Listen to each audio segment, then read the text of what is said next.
ክርክሮቹ ሊያቆሙ ይችላሉ ተብሎ አይታሰብም። ይሄን ተቸን ማለት ታምረ ማርያም ስህተት ነው ማለት አይደለም። እመቤታችን ከመቼ ጀምሮ ነው ወይ ከየትኛው ስጋ ነው የተገኘችው? የእመቤታችን ባህሪ ኮራፕትድ አይደለም፣ ኮራፕቴብል ነው። እንዴት? በመካከል ላይ ግን ይኸውልህ የማንቀበላቸው ታሪኮች ቢኖሩ አንቀበልም ብንል አንገደድም። በአንዲት ቃል ምክንያት እኮ መጽሐፍ ቅዱስ በታሪክ አጋጣሚ የዝሙተኞች መጽሐፍ ቅዱስ ተብሎ ያውቃል። ምን ማለት ነው? እሺ ያብራሩልን እስኪ። ቦክስ እኮ ነው የቀረን፣ በአካል ስለማንገናኝ ነው። የመረብ ጉዳይ ስለሆነ ነው እንጂ ውይይቱ ቦክስ እኮ ነው የቀረን። አንዳንድ ቦታ እኮ ስድብ አለ፣ ካህኑ ከምዕመኑ ጋር እየገጠመ በገድላት በድርሳናት በታምራት መጻሕፍት ላይ ስህተት አይኖርም የሚል ቤተክርስቲያኒቱ አስተምራ አታውቅም ከጥንት ጀምሮ።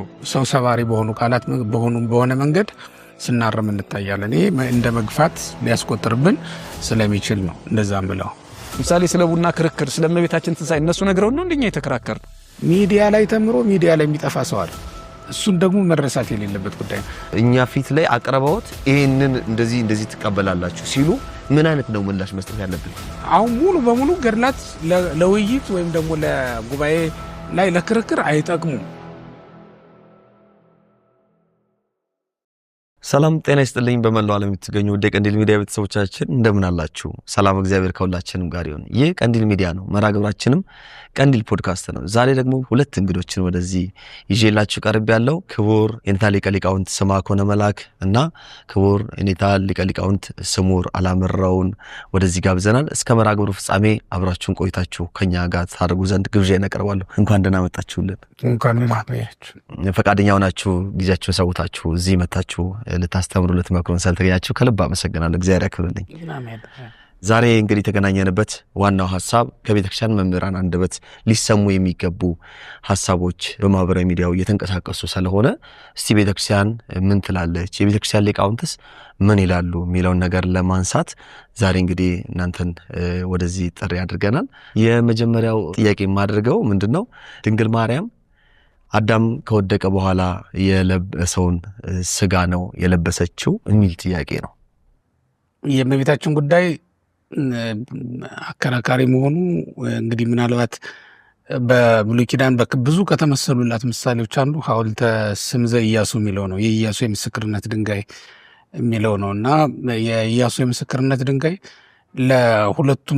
ለሁለት ነገሮች ነው የሚረዳው። አንደኛው እስራኤል ቃል ኪዳናቸውን ቢያፈርሱ ምስክር ሆኖ ሊመሰክርባቸው ነው። ሁለተኛው ደግሞ ኢያሱና እስራኤል በዚያ በኩል ለማለፋቸው ምስክር ሆኖ ለአሕዛብ ሁሉ ሲናገር እንዲኖር የሚያደርግ ነው ይላል እና ልክ እንደዚህ የምስክርነት ድንጋይ እመቤታችንም ሐውልተ ስም ስለሆነች ወይም ደግሞ የምስክርነት ድንጋይ ብለን የምንጣል ወደ ምድረ ርስት ለመግባት አደላ ያን የምስክርነት ድንጋይ ሲያቆሙት ሲሻገሩ እንደምትክት ሆኖ ነው የተቀመጠው እና ወደ ተስፋይቱ ምድር ወደ መንግሥተ ሰማያት ወደ መግባታችን እመቤታችን ምልክታችን ስለሆነች ይመስላል። እንግዲህ ያለፈው ያገደመው ሁሉ የእመቤታችን ጉዳይ ያገኘዋል። ምክንያቱም የተስፋይቱ ምድር መግቢያ ላይ የሚገኝ የምስክርነት ድንጋይ ስለሆነ ደብረ ሲና ይርቀናል፣ ወይም ሌሎች ምልክቶችም እንደዚሁ ይርቁናል። ይህኛው ግን እዚህ ቅርብ ነው፣ የተስፋይቱ ምድር መግቢያ ላይ ያለ ነው። ለዚህ ነው እንግዲህ ሰው ስለ አዳምና ስለ ሔዋን ሳይሆን ስለ እመቤታችን ስለ ድንግል ማርያም ስለ ድንግልናዋም ስለ ንጽሕናዋም ስለ ሁሉም ነገሯ እያነሳ ክርክር ላይ እንመለከታለን ማለት ነው እና በተለያዩ ዘመናት አዳዲስ ጉዳዮች እየተነሱ ብዙ ክርክሮች ይደረጉ ነበር። በዚህም ዘመን ልክ እንደዛው ክርክሮቹ ሊያቆሙ ይችላሉ ተብሎ አይታሰብም። ይህንን ብናጠፋ ደግሞ ሌላውም እንደዛው ክርክሩ እየቀጠለ ነው ሊሄድ የሚችለው ማለት ነው። እንግዲህ ምናልባት ሀሳቡ የማን እንደሆነ ከምን እንደተነሳ ባላውቅም ቅሉ የእመቤታችን ተፈጥሮ ግን ስንመለከት አዳማዊ ጠባይ አዳማዊ ግብር ያላት ወይም ከምድራዊ የሰው ልጆች የተገኘች እንደሆነች እናውቃለን። በምድር ላይ እግዚአብሔር አንድ ሰውን የፈጠረው እሱም አዳም ነው። በአዳም ላይ ወይም ከአዳም ባህሪ ሁሉም ተገኘ። ስለዚህ እመቤታችን ከየት ተገኘች ብንል ከሰማይ የወረደች ልትሆን አትችልም። እንደ ቤተክርስቲያናችን አስተምሮ መጽሐፍ ቅዱስም እንደሚነግረን ከአዳም የተገኘ ነው ፍጥረት በጠቅላላው ማለት ነው። አሁን ክርክር የተነሳውም በዚህ ጉዳይ ሳይሆን በእርግጥ ክርክር የተነሳው የወደቀውን የአዳምን ገላ ለብሳለች የሚለው ነው። ሲጀመር የአዳም ገላ የወደቀ አይደለም፣ በኋላ በኃጢአት ምክንያት ያደፈ መሆኑ ግን ምንም ጥርጥር የለውም። ሲጀመርም ለኃጢአት ወይም ለሞት ተስማሚ ነው ወይም የሚስማማው ነው። ቢያድፍ ሊስማማው የሚችል በንጽህና ቢቀጥልም ደግሞ ንጹህ ሆኖ ሊቀጥል የሚችል ሲፈጠርም ለኃጢአት የተመቸ ሆኖ ነው የተፈጠረው ማለት ነው። የሚስማማው ልክ ለዚህ ዓለም ጨለማ ኃጢአት ማን ነው ብርሃንም ሲፈራረቁበት እንደሚኖሩ ማለት ነው።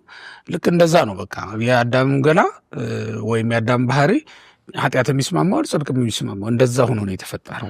አዳም ከመበደሉ በፊት እኮ የማይሞት ሰው ሆኖ ተፈጥሮ ነበር። የማይሞት ሞት የማይስማማ ሆኖ ተፈጥሮ ነበር። ቃሉ የተነገረው ቃል እኮ ምንድን ነው የሚለው? ይሄን ብታደርግ ትሞታለህ የሚል ቃል የለም። ይሄ ማለት ነው ባህሪ ይለወጣል ማለት እኮ አይደለም። ትሞታለህ ማለት ሞትም የሚስማማው ነው ማለት ነው። ይሄን ባታደርግ ግን በህይወት ትኖራለህ ነው የሚለው እንጂ የማይሞት ሆኖ አይደለም የተፈጠረው። ሊሞት የሚችል ነው። በእርግጥ ይህን ካላደረገ ደግሞ አይሞትም። ዋናው ነገር እሱ ነው። ስራው ነው የሚወስነው ማለት ነው እንጂ ልክ ያንን ስራ ሲሰራ ባህሪው ሊለወጥ አይችልም። እግዚአብሔር ራሱ በመጽሐፍ ቅዱስም የተጻፈው እኮ አልበሶ ማይዳ ለዘማይስ ነው የሚለው። ከዚያ በኋላ ቆርበት አለበሳቸው ይላል እንጂ ባህሪያቸውን ለወጠላቸው አይልም። ይሄ ማለት ከልብስ ያለፈ ለውጥ የለም ማለት ነው። ግን ባህሪው እንዳለ ቀጥሏል ማለት ነው።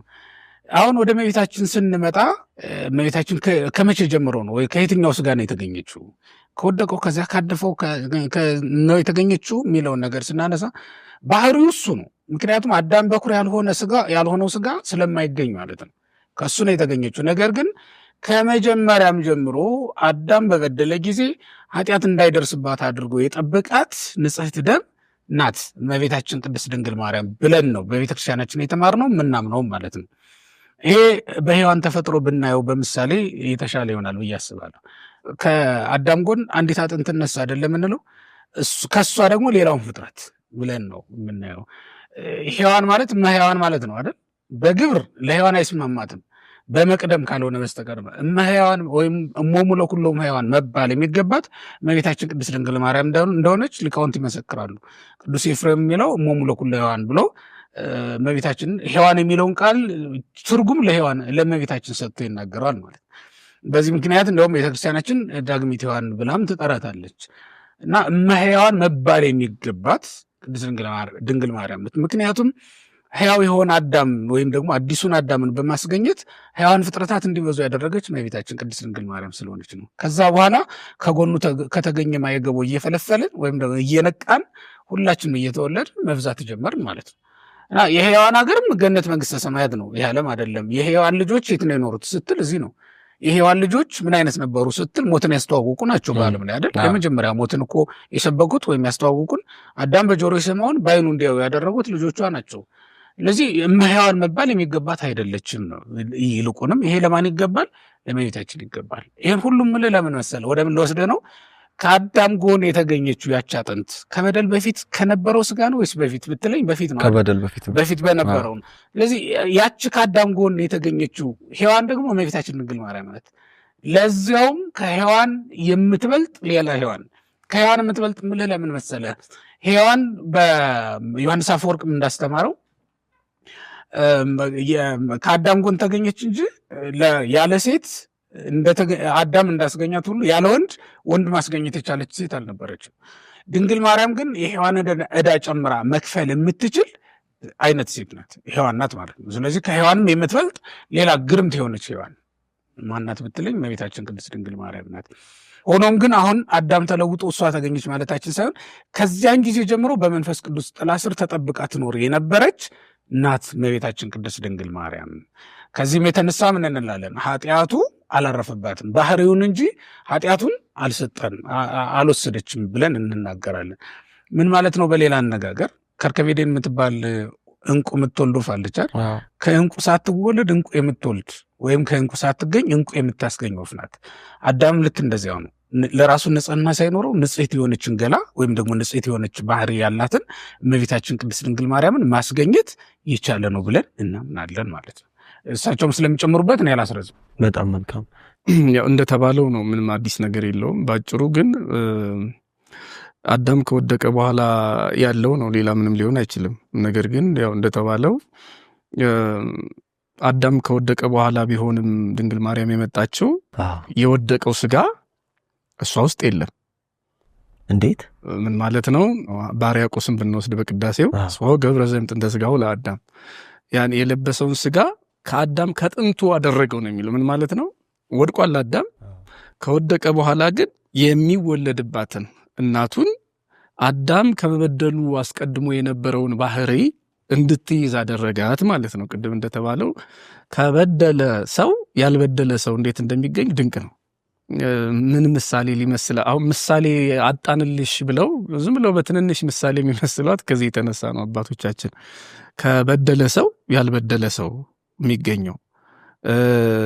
ለምሳሌ ለክርስቶስ ከሞተው አንበሳ ማር ተገኘ አይደለም? ከኃጢአተኛ ሰው አባ ጊዮርጊስ ዘጋስጫ እንደውም ወለተ ኃጥአን ነው የሚላት። የኃጢአተኛ ልጅ ናት፣ ግን ደግሞ ኃጢአቱ ያልነካት። እኔ በምን ምሳሌ ልገልጠው እንደምችል አላቅም። አንዳንዴ ምናልባት የጤና ባለሙያ ቢሆን ያስደንቅ ይሆን አላቅም እንዴት እንደሚሆን። መርገም እሷ ላይ ያለካትም ኃጢአት ሲጀመርም ወደ ሰው አይመጣም ተብሎ ያው ብዙ ሊቃውንት ብዙ ብለውታል። መርገሙ ነው እንጂ እኛ ሰብለስን አልበላ ነው። ያልበሉትን የነካቸው መርገም ነው። ስለዚህ ያ የኃጢአቱ ውጤት እሷ ላይ ያልመጣበትን መንገድ በምን ልናብራራ እንደምንችል በደም ውስጥ ቫይረስ አለ፣ HIV ቫይረስ እንበልና ሙያውን ለባለሙያዎቹ ብተው ደስ ይለኛል። ግን ይሄ የኤችአይቪ ቫይረስ በደማቸው ያሉ ወላጆች ልጃቸውን እግዚአብሔር ንጹሕ አድርጎ እንዴት እንደሚጠበቅ በኋላ ምናልባት በተለያየ ስህተት ወደ ልጆች ሊመጣ ይችላል። ከዚያ ውጭ ግን ጽንሱ እንደ ጽንስ ቫይረሱ ራሱ አያገኘውም። ከታማሚዎች ህመም የሌለበት ሰው ሊገኝ ይችላል። ምናልባት በጣም ህጹጽ ምሳሌ ነው፣ ይገባኛል። ጎደሎ ምሳሌ ነው። ምሳሌ ሙሉ ሆኖ ያቅም አይሆንም። እና በተመሳሳይ መልኩ ይሄ ባህሪ ውስጥ ያለ ነው ልዩነቱ። የባህሪ ሰው HIV ያዘው ማለት ባህሪው ታመመ ማለት እንዳልሆነ ግን የስጋ ጤናው ላይ ነው እክል የሚገጥመው። በተመሳሳይ መልኩ የአዳም ኃጢአት ባህሪውን የነካ ነው፣ አካሉን የነካ ነው። ስለዚህ ይሄ እድፈት፣ ይሄ በሽታ በነፍስና በስጋ የመጣው በሽታ ድንግል ማርያምን ሳያገኛት በመርገም ከተያዘች እናት፣ በመርገም ከተያዘ አባት ከኢያቄም አብራክ ከሐና ማህፀን ኃጢአት የሌለባት ንጽሕት ድንግል ተወለደች ነው። አዳም ከተረገመ በኋላ ነው ድንግል ማርያም የመጣችው። ነገር ግን መርገሙ ያልነካት ናት ማለት ነው። ይሄ በብዙ ሊቃውንት የተገለጠ ነው። በነገራችን ላይ ሰሞነኛውም ጥያቄ እዚህ ጋር አይመስለኝም። ለምሳሌ ከጥንተ አብሶ ቃሉ ያው የግዙ ቃል ስህተት ይመስለኛል። ጥንተ አብሶ የሚለው ማለት ያው አበሳ ዘጥንት እንዲህ የሚባለው የወደቀውን ማለት ምን ማለት ነው የሚለውን ብናብራራው ምን ማለት ነው? እሺ አብራሩልን እስኪ። አሁን የወደቀውን ሲባል ልጁ ራሱ ትንሽ የተቆራረጠውን ሰምቼዋለሁ። የወደቀ ማለት ጥንተ አብሶ ያለው ማለት አይደለም፣ የረከሰ ማለት አይደለም እያለ ሲያብራራ ሰምቼዋለሁ። ሞት የሚስማማው ማለት ነው። ይሄ ጥሩ ሐሳብ ነው በነገራችን ላይ። ይሄኛው ግን የእመቤታችንን ባህሪ ስናነሳ የወደቀ የሚለው አይስማማውም። አሁን ኮራፕትድ የሚለው እንግሊዝኛ ቃል እና ኮራፕቴብል የሚለው በጣም ልዩነት አላቸው። የእመቤታችን ባህሪ ኮራፕትድ አይደለም፣ ኮራፕቴብል ነው። ምን ማለት ነው? ውድቀት ሊስማማው ይችላል፣ የወደቀ ግን አይደለም። ለምን? ከውድቀት ስለተጠበቀች ነው። ምናልባት እንግዲህ ኮራፕትድ የሚለው ኮራፕሽን የሚለውን ቃል ርሳት የሚለው የግዕዝ ቃል ከተካው ቃል በነገራችን ላይ በጣም ብዙ ሙያ ይፈልጋል በራሱና ከተካው ምንድነው የሚሆነው? በርካታ ሊቃውንት ዘእንበለ ርሳት ዲዮናስዮስን ብጠቅስ በ101ኛው ክፍል ላይ ወተወልደ እምቅድስት ንጽሕት ዘአልባቲ ርሳት፣ ጌታችን ኢየሱስ ክርስቶስ ንጽሕት ከምትሆን ርሳት ከሌለባት፣ ርሳት ማለት ውድቀት ከሌለባት ማለት ነው። በሌላ አነጋገር ከሷ ተወለደ ማለት ነው። ጥያቄው ታዲያ ይቀጥላል እንግዲህ በአንተ ውስጥ ካለ ታዲያ ውድቀት ከሌለባት የወደቀ ስጋ ካልያዘች ለምን ሞተች የሚለው። ውድቀት የሚስማማው የአዳም ስጋ ውድቀት እንዲስማማው የሆነው ከተረገመ በኋላ ነው፣ ወይም ደግሞ ከሱ በኋላ ነው። በልጆቹ ምክንያት በአቤልና ቃየል ሞት የሚባል ያየው። ድንግል ማርያም መታ የወደቀውን ስጋ ስለለበሰች ነው የሞተችው ማለት ነው። አለበለዚያ ሞት የማይስማማው ከሆነ ድንግል ማርያም የያዘችው ስጋ ያልወደቀ ከሆነ መሞት የለባትም ነበር የሚል ጥያቄ ያስነሳል። ሁለት ነገር ነው። አሁን በጣም ሰፊ ነው በነገራችን ላይ ሐሳቡ። ዝም ብለን እየጠቀለልን ነው ካልሄድን በስተቀር። ሞት ሲባል ሲጀመር ሁለት መልክ አለው። አንደኛው ሞተ ስጋ፣ ሁለተኛው ሞተ ነፍስ ነው። ሞተ ነፍስ ማለት ከእግዚአብሔር መለየት ነው። የነፍስ ሞት አለባት እንዳንል አስቀድሞ መልአኩ ቅዱስ ገብርኤል እግዚአብሔር ካንቺ ጋር ነው ያላት ናት። እግዚአብሔር ተለይቷት አያውቅም ገና ከማኅፀን ጀምሮ። ስለዚህ እመቤታችን ቅድስት ድንግል ማርያም ይሄ ሞተ ስጋ አለባት እንላለን እንጂ ሞተ ነፍስ አለባት አንልም። በስጋ ለምን ሞተች የሚለው ደግሞ ጥያቄ ሲነሳ የወደቀ ስጋ ካልያዘች ለምን ሞተች አለ። የወደቀ ስጋ ስላላት አይደለም፣ ሰው ስለሆነች ነው የምትሞተው ወይም የሞተችው። ክርስቶስ አምላካችን የሞተው ለምንድን ነው? ኮራፕትድ ስጋ ስላለው አይደለም። የወደቀውን ስጋ አይደል የለበሰው? የወደቀ አይደለም ውድቀት የሚስማማው ግን ደግሞ ሞት ይስማማዋል ማለት ደግሞ አዳም ከበደለ በኋላ የአዳምን በደል ለማራቅ የመጣ ስለሆነ አምላክ ሞተ አይደለ? ይሄ ሞት በሰውነቱ የመጣ ነው እንጂ ሞት የሚስማማው አካል ስለያዘ ነው እንጂ የወደቀ ስለሆነ አይደለም። ያው እመቤታችንም እንደዛው ሞት የሚስማማውን ስጋ ይዛለች። የሞተችው ግን አዳም በሞተበት አሟሟት አይደለም። አዳም የሞተው በኃጢአት ነው። ድንግል ማርያም የሞተችው ሰው ስለሆነች ነው። አሁን እንኳን እሱ አይቅርና እኔም አንተም ሌሎቻችን እስካሁንም በክርስቶስ ክርስቲያን ሆነው በስጋና በደም በጥምቀት ከብረው የሚሞቱ ሰዎች እንኳን አዳም በሞተው ሞት አይደለም የሚሞቱ፣ ክርስቶስ በሞተው ሞት ነው። እና አሁን እኛ ልብ ብለን ማስተዋል ያለብን ብዬ የማስበው በሊቃውንቱ አገላለጽ ሀደግነ ቀዳማየ አበ የቀደመውን አዳምን ተው ነው ማለት አባትነቱን ካድ ነው ማለት አይደለም። አባታችን ነው አሁንም። ነገር ግን በሱ መንገድ አይደለም ያለ ነው። አሁን እኛ ዳግማዊውን አዳም ነው እየተከተልን ያለ ነው። እምንሞተው እንደ ክርስቶስ እንጂ እንደ መጀመሪያው አዳም አይደለም። ድንግል ማርያም የሞተችው እንደ መጀመሪያው አዳም አይደለም፣ እንደ ሁለተኛው አዳም እንደ ልጇ እንደ ኢየሱስ ክርስቶስ በኋላ ስለሆነ ሙሉ በሙሉ ተለውጧል። ለዚህ አንድ ምሳሌ ልስጥ። የክርስቶስ ሞት አንዱ ምሳሌያችን ነው። አሁን እሱ እንዳልኩት የሞተው በፈቃዱ ነው፣ በስልጣኑ ነው ሊባል። ድንግል ማርያም እውነት ነው በፈቃዱ አይደለም የሞተችው። ሰው በመሆኗ ፈቃዱ አለ። መቼም አልሞትም ልትል አትችልም። ነገራችን ላይ አልሞትም ልትል አትችልም። ግን በሰው ላይ የታወጀ ሞት ነው። ይሄንን ለራሱ ወስዶታል ክርስቶስ። እናቱ ድንግል ማርያም ሞታል። የሞተችው ግን በሰውነት ነው። ክርስቶስ ይሄ ስልጣን ፈቃድ የሚለው እሱ መለኮታዊ ባህሪን የሚገልጥ ነው እንጂ የሞተው ሰው ስለሆነ ነው። ሰውነቱ ላይ ፈቃድ አለ፣ ስልጣን አለ። በፈቃዱ ነው የሞተው። ከድንግል ማርያም የሚለየው ይሄ ነው። ሞት መነጻጸር ያለበት ለምሳሌ መስቀልን እናስብ። መስቀል እንደሚታወቀው በብሉይ ኪዳን ከዛም በፊት ባለው ታሪኩ ሰው ተሰቀለ ማለት ወይም በመስቀል ታየ ማለት የተረገመው ነው፣ የእርግማን ምልክት ነው ቅዱስ ጳውሎስ እንደሚናገረው።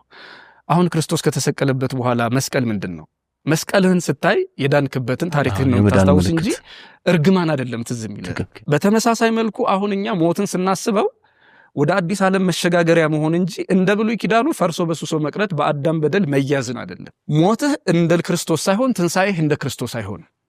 አሁን ብዙ ጊዜ ሰዎች እንደ ልጇ ትንሣኤ ነው የሚለውን ያው ጽፈውታል። የኔታ ሕይወተ ማርያም ነው። ብዙ ሊቃውንት በነገራችን ላይ በዚህ ጉዳይ በኋላ ምን እንመጣበታለን። ከትርጓሜ ቤት ይለያያል። እመቤታችን የተነሳችው በዕለተ እሑድ ነው፣ የለም በሶስተኛው ቀን ነው የሚል አለ። እና በአጭሩ ግን ዋናው ሐሳቡ ምንድነው? እመቤታችን የተነሳችው እንደ ልጇ ትንሣኤ ነው። እንደ ልጇ ትንሣኤ ነው ማለት እንደ ልጇ ሳትሞት እንደ ልጇ ትንሣኤ ልትነሳ አትችልም። እኛም እኮ እንደ ልጇ ነው የምንነሳው። ያ ማለት 3 ቀን እንቆያለን ማለት አይደለም። 1000 ዓመት ልንቆይ እንችላለን። እሱ የሚያስነሳን መቼ እንደሆነ የሚመጣ መቼ እንደሆነ ስለማናውቅ የቆዩም አሉ 1000 ዓመታትን። ግን እንደ ልጇ ትንሣኤ ነው የሚነሱት። ምን ማለት ነው? ቢያንስ አሟሟታቸው ከክርስቶስ ሞት በፊት እንኳን ቢሞቱ አሟሟታቸው ለሲኦል ቢሆንም ለምሳሌ አዳም ልጆቹ በሙሉ ባሉበት በመቃብራቸው ሞታቸው ተቀየረ ባሉበት። እና ዋናው ምስጢር ደግሞ እመቤታችን የያዘችው ስጋ አዳም ከመበደሉ በፊት የነበረውን ንጽሐ ጠባይ ይዛ ነው የተገኘችው የተገለጠችው ስለምንል የወደቀ ስጋ ነው የሷ ስንል የሚያበላሸው ይሄንን ነው። አዳም ከመውደቁ በፊት የነበረው ባህሪ ነው ያላት። ምን ማለት ነው? ኃጢአት የሚስማማት ግን ያልበደለች ሴት ተገኘች ብለናል። ስለዚህ የወደቀ ስጋ ነው ያዘችው ማለት ወደዚያ ሄዶ ያበላሽብናል። ስለዚህ አሁን ምንድነው መባል ያለበት? ይሄ ምናልባት ወንድሞቻችን ኮራፕቲብል የሆነ ቦዲ አላት፣ ነገር ግን ይሄ ኮራፕትድ አልሆነች፣ ኃጢአት አልነካትም። ውድቀት የሚስማማው ስጋ እንጂ የወደቀ ስጋ እሷ ውስጥ እንደሌለ ማወቅና ማሰብ ይገባል ማለት ነው። በጣም መልካም። ስላስተማሩን በጣም ቃልዎት ያሰማልን፣ እግዚአብሔር ያክብርልን። አብዛኞቻችን እንደተመለሰልን ተስፋ አድርጋለሁ። ከዚሁ አያይዘን ግን ድንግል ማርያምን አቀባ የሚለው ትርጉም ከሞት ነው ወይስ ከኃጢአት ነው የሚለውን ጥያቄ ያነሳለሁ። አየጂ በነገራችን ላይ የእመቤታችን ጉዳይ በጣም ድንቅ የሚሆነው ለምን መሰለህ? ልክ በኋላ ላይ ስትወልድ የመውለዷ ነገር ድንቅ ነው ወይም ደግሞ ልዩ ነው እንዳልን ሁሉ የተፈጥሮንም ነገር ልክ እንደዚሁ የመጣችበት መንገድ በጣም ልዩ ነው እንላለን። እና ከመጀመሪያው ከጽንስ ጀምሮ መንፈስ ቅዱስ ጠበቃት ብለን ስንናገር እንዴት ሊሆን ይችላል ብሎ ሰው የሚደነቀው ለዚህ ነው። በኋላም እኮ የተደረገው ነገር በማንም የተደረገ አይደለም፣ ለማንም የተደረገ አይደለም። ስለዚህ ነገረ ማርያም ያጠና ማንኛውም ሰው የእግዚአብሔር ድንቅ ስራ ወይም ደግሞ ልዩ የሆነ ነገር እዛ ውስጥ እንዳለ አምኖ መግባት አለበት። በሰውኛ አስተሳሰቡ የማይከናወኑ ነገሮች ዘእንበለ ዘር መጽነስ፣ ዘእንበለ መውሊዲት መውለድ፣ ከድንግልና ጋር ወተት ማመንጨት፣ ለሴቶች የማይቻለው ነገር በሙሉ እመቤታችን ላይ አለ። ይሄ ደግሞ እግዚአብሔር በልዩ ልዩ በስነ ፍጥረታትም ላይ ስንመለከት እኮ በጣም ልዩ የሆነ ነገር ታያለህ። አሁን ከመሬት ውስጥ የውሃ ምንጭ ሲመነጭ የምትመለከት ፍልቅ ብሎ ሲወጣ ከአፈር ውስጥ ነው የሚወጣው፣ ግን ደግሞ ኩልል ያለ ጥርት ያለ ሆኖ ነው የምታገኘው። እና ከአፈር መውጣቱ ጥራቱን አይቀንስበትም። አይተዋል። ኋላም አፈር ላይ ተኛው፣ ግን አፈሩ ከስር ነው፣ ከውሃው ጋር ምንም ቅልቅል የለም። ይህ እግዚአብሔር ጥበብ። እመቤታችንም ልክ እንደዚያው ነው። ከጭቃ ውስጥ ነው የወጣችው። ያም ደግሞ ከአዳም ገላ ማለት ነው የወጣችው፣ ግን ደግሞ ንጽሕት ናት ብለን ነው። እኔ በጣም የሚገርመ የባቢሎን ምድጃ ውስጥ ስትገባ የእቶነ እሳት ውስጥ ስትገባ 3 ደቂቅ እሳት ውስጥ ናቸው አይደል? ግን የእሳቱ ወላፈን ልብሳቸውንም እንኳን አላጠቆሩም ይላል። እንዴት እሳቱ እንደዛ ማድረግ የማይችል ሆኖ ነው እንዳትል፣ ሊጥሏቸው የቀረቡ ሰዎችን ወላፈኑ ገሏቸዋል ይላል፣ በልቷቸዋል። አሁን አይተሃል፣ እሳት ውስጥ ገብቶ ጥላሽት ካላገኘህ፣ እሳት ካለበላህ፣ እመቤታችን እስከ አዳም ገላ ውስጥ ንጽሕት ሆና ወጣች፣ በደሉ አላረፈባትም ብንል ምን ሆኖ ነው? ስለዚህ ወደ ምን እንመጣለን ማለት ነው? አንተ ወደ አነሳው ጥያቄ ስንመጣ ምንድን ነው የሚሆነው?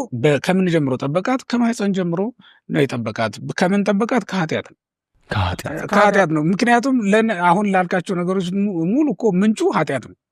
ሞት ብትል፣ መቃብር ብትል፣ በምጥ መውለድ ብትል፣ ሌላም ነገር ብትዘረዝር ምንጩ ኃጢአት ነው። እና ከኃጢአት ጠበቃት ካል ጨረስን እኮ። እዛ ላይ ሌሎቹን ነገሮች በሙሉ የለባትም ማለት ነው። ምክንያቱም ሌሎቹ በቅጣት የመጡብን ናቸው። ቅጣቶች እኮ ናቸው። በኃጢአት ምክንያት የተጣለ ቅጣት ነው።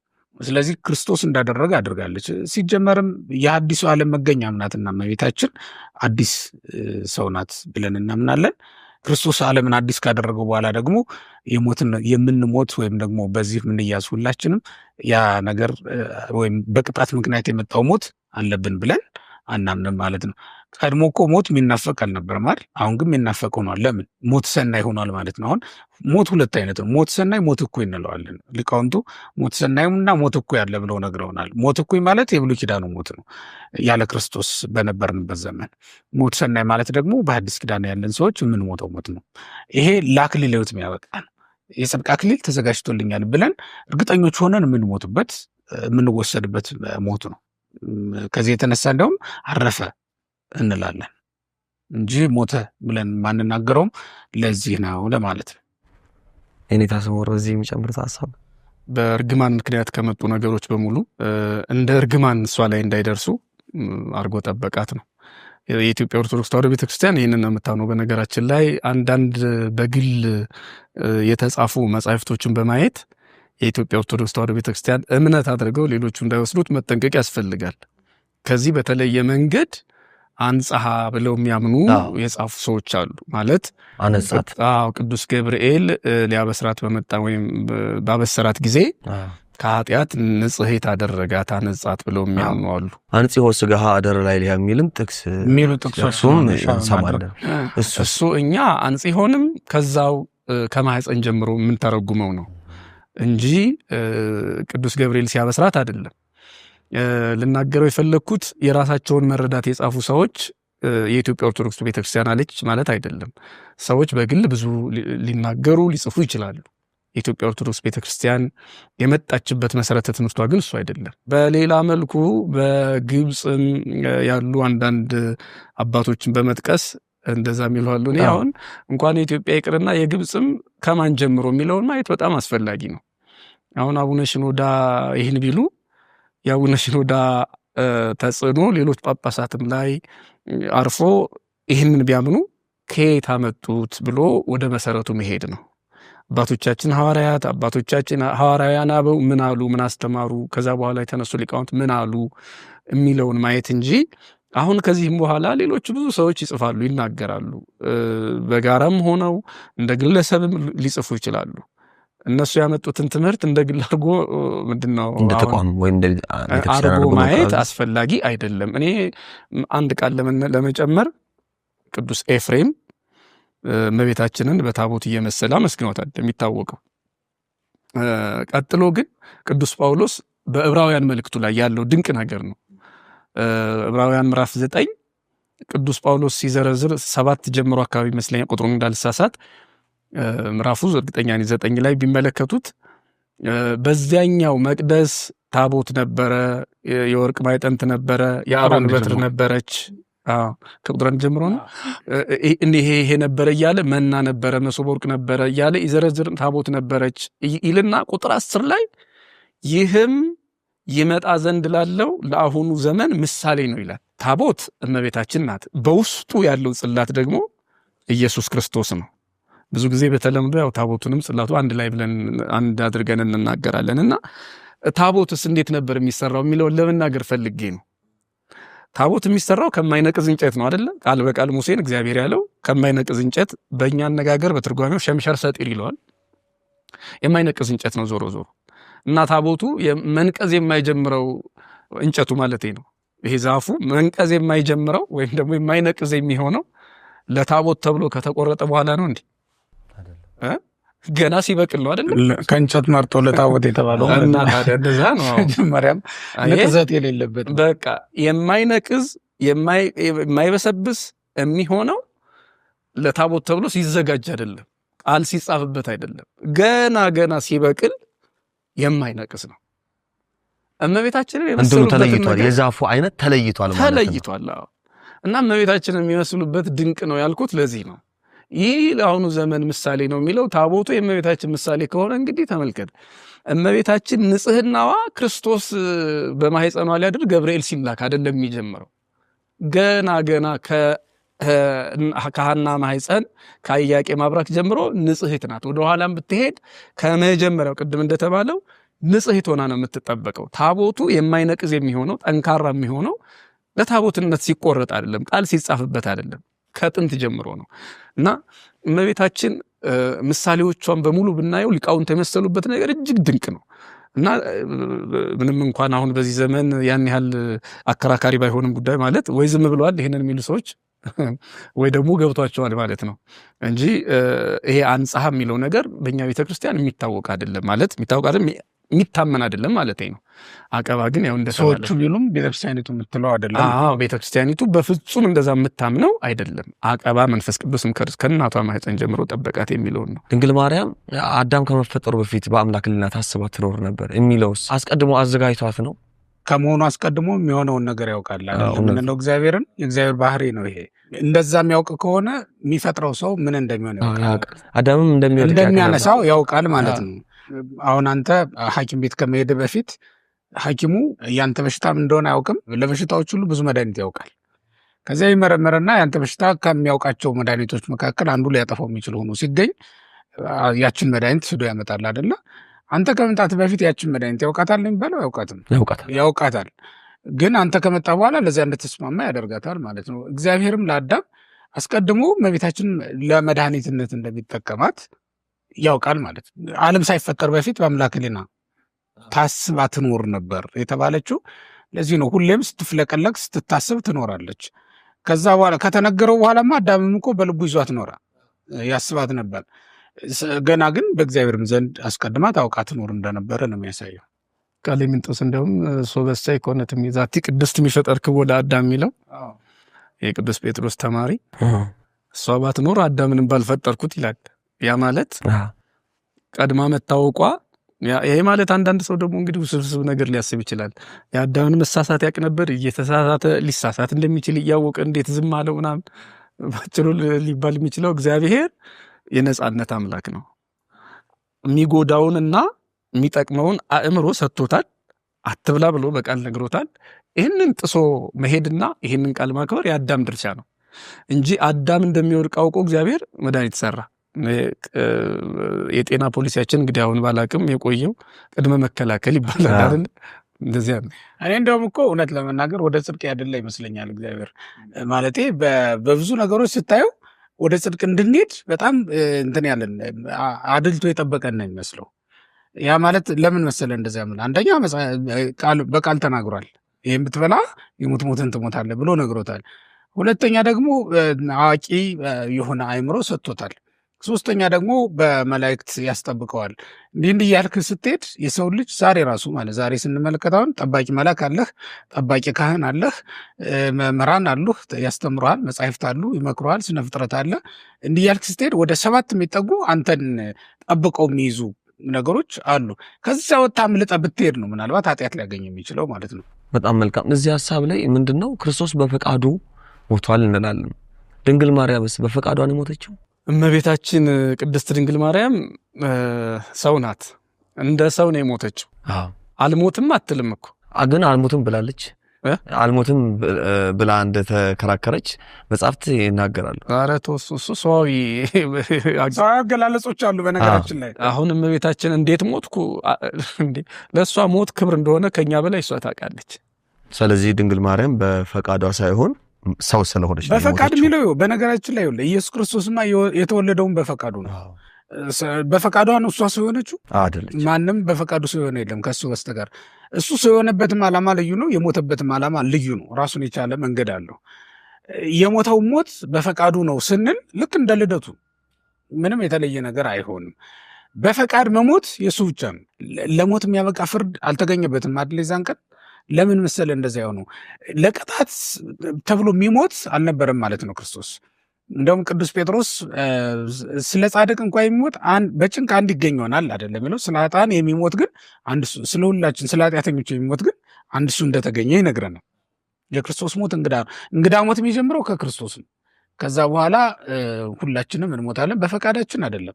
እመቤታችንም ልክ እንደዛው በፈቃዷ ነው ብላ ቤተክርስቲያን አታስተምር። ማንኛውም ሰው እንደሚሞት ነው የሞተችው ማለት ነው። ዋናው ነገር ግን ያለ ፈቃድ መሞት የኃጢአት ውጤት ነው የሚለውን ማረም ነው። ምክንያቱም እንደው ሐሳብ አሁን ሲነገር ስለመጣ በሌላ መልኩ በፈቃድ እንሙት ያሉ አሉ።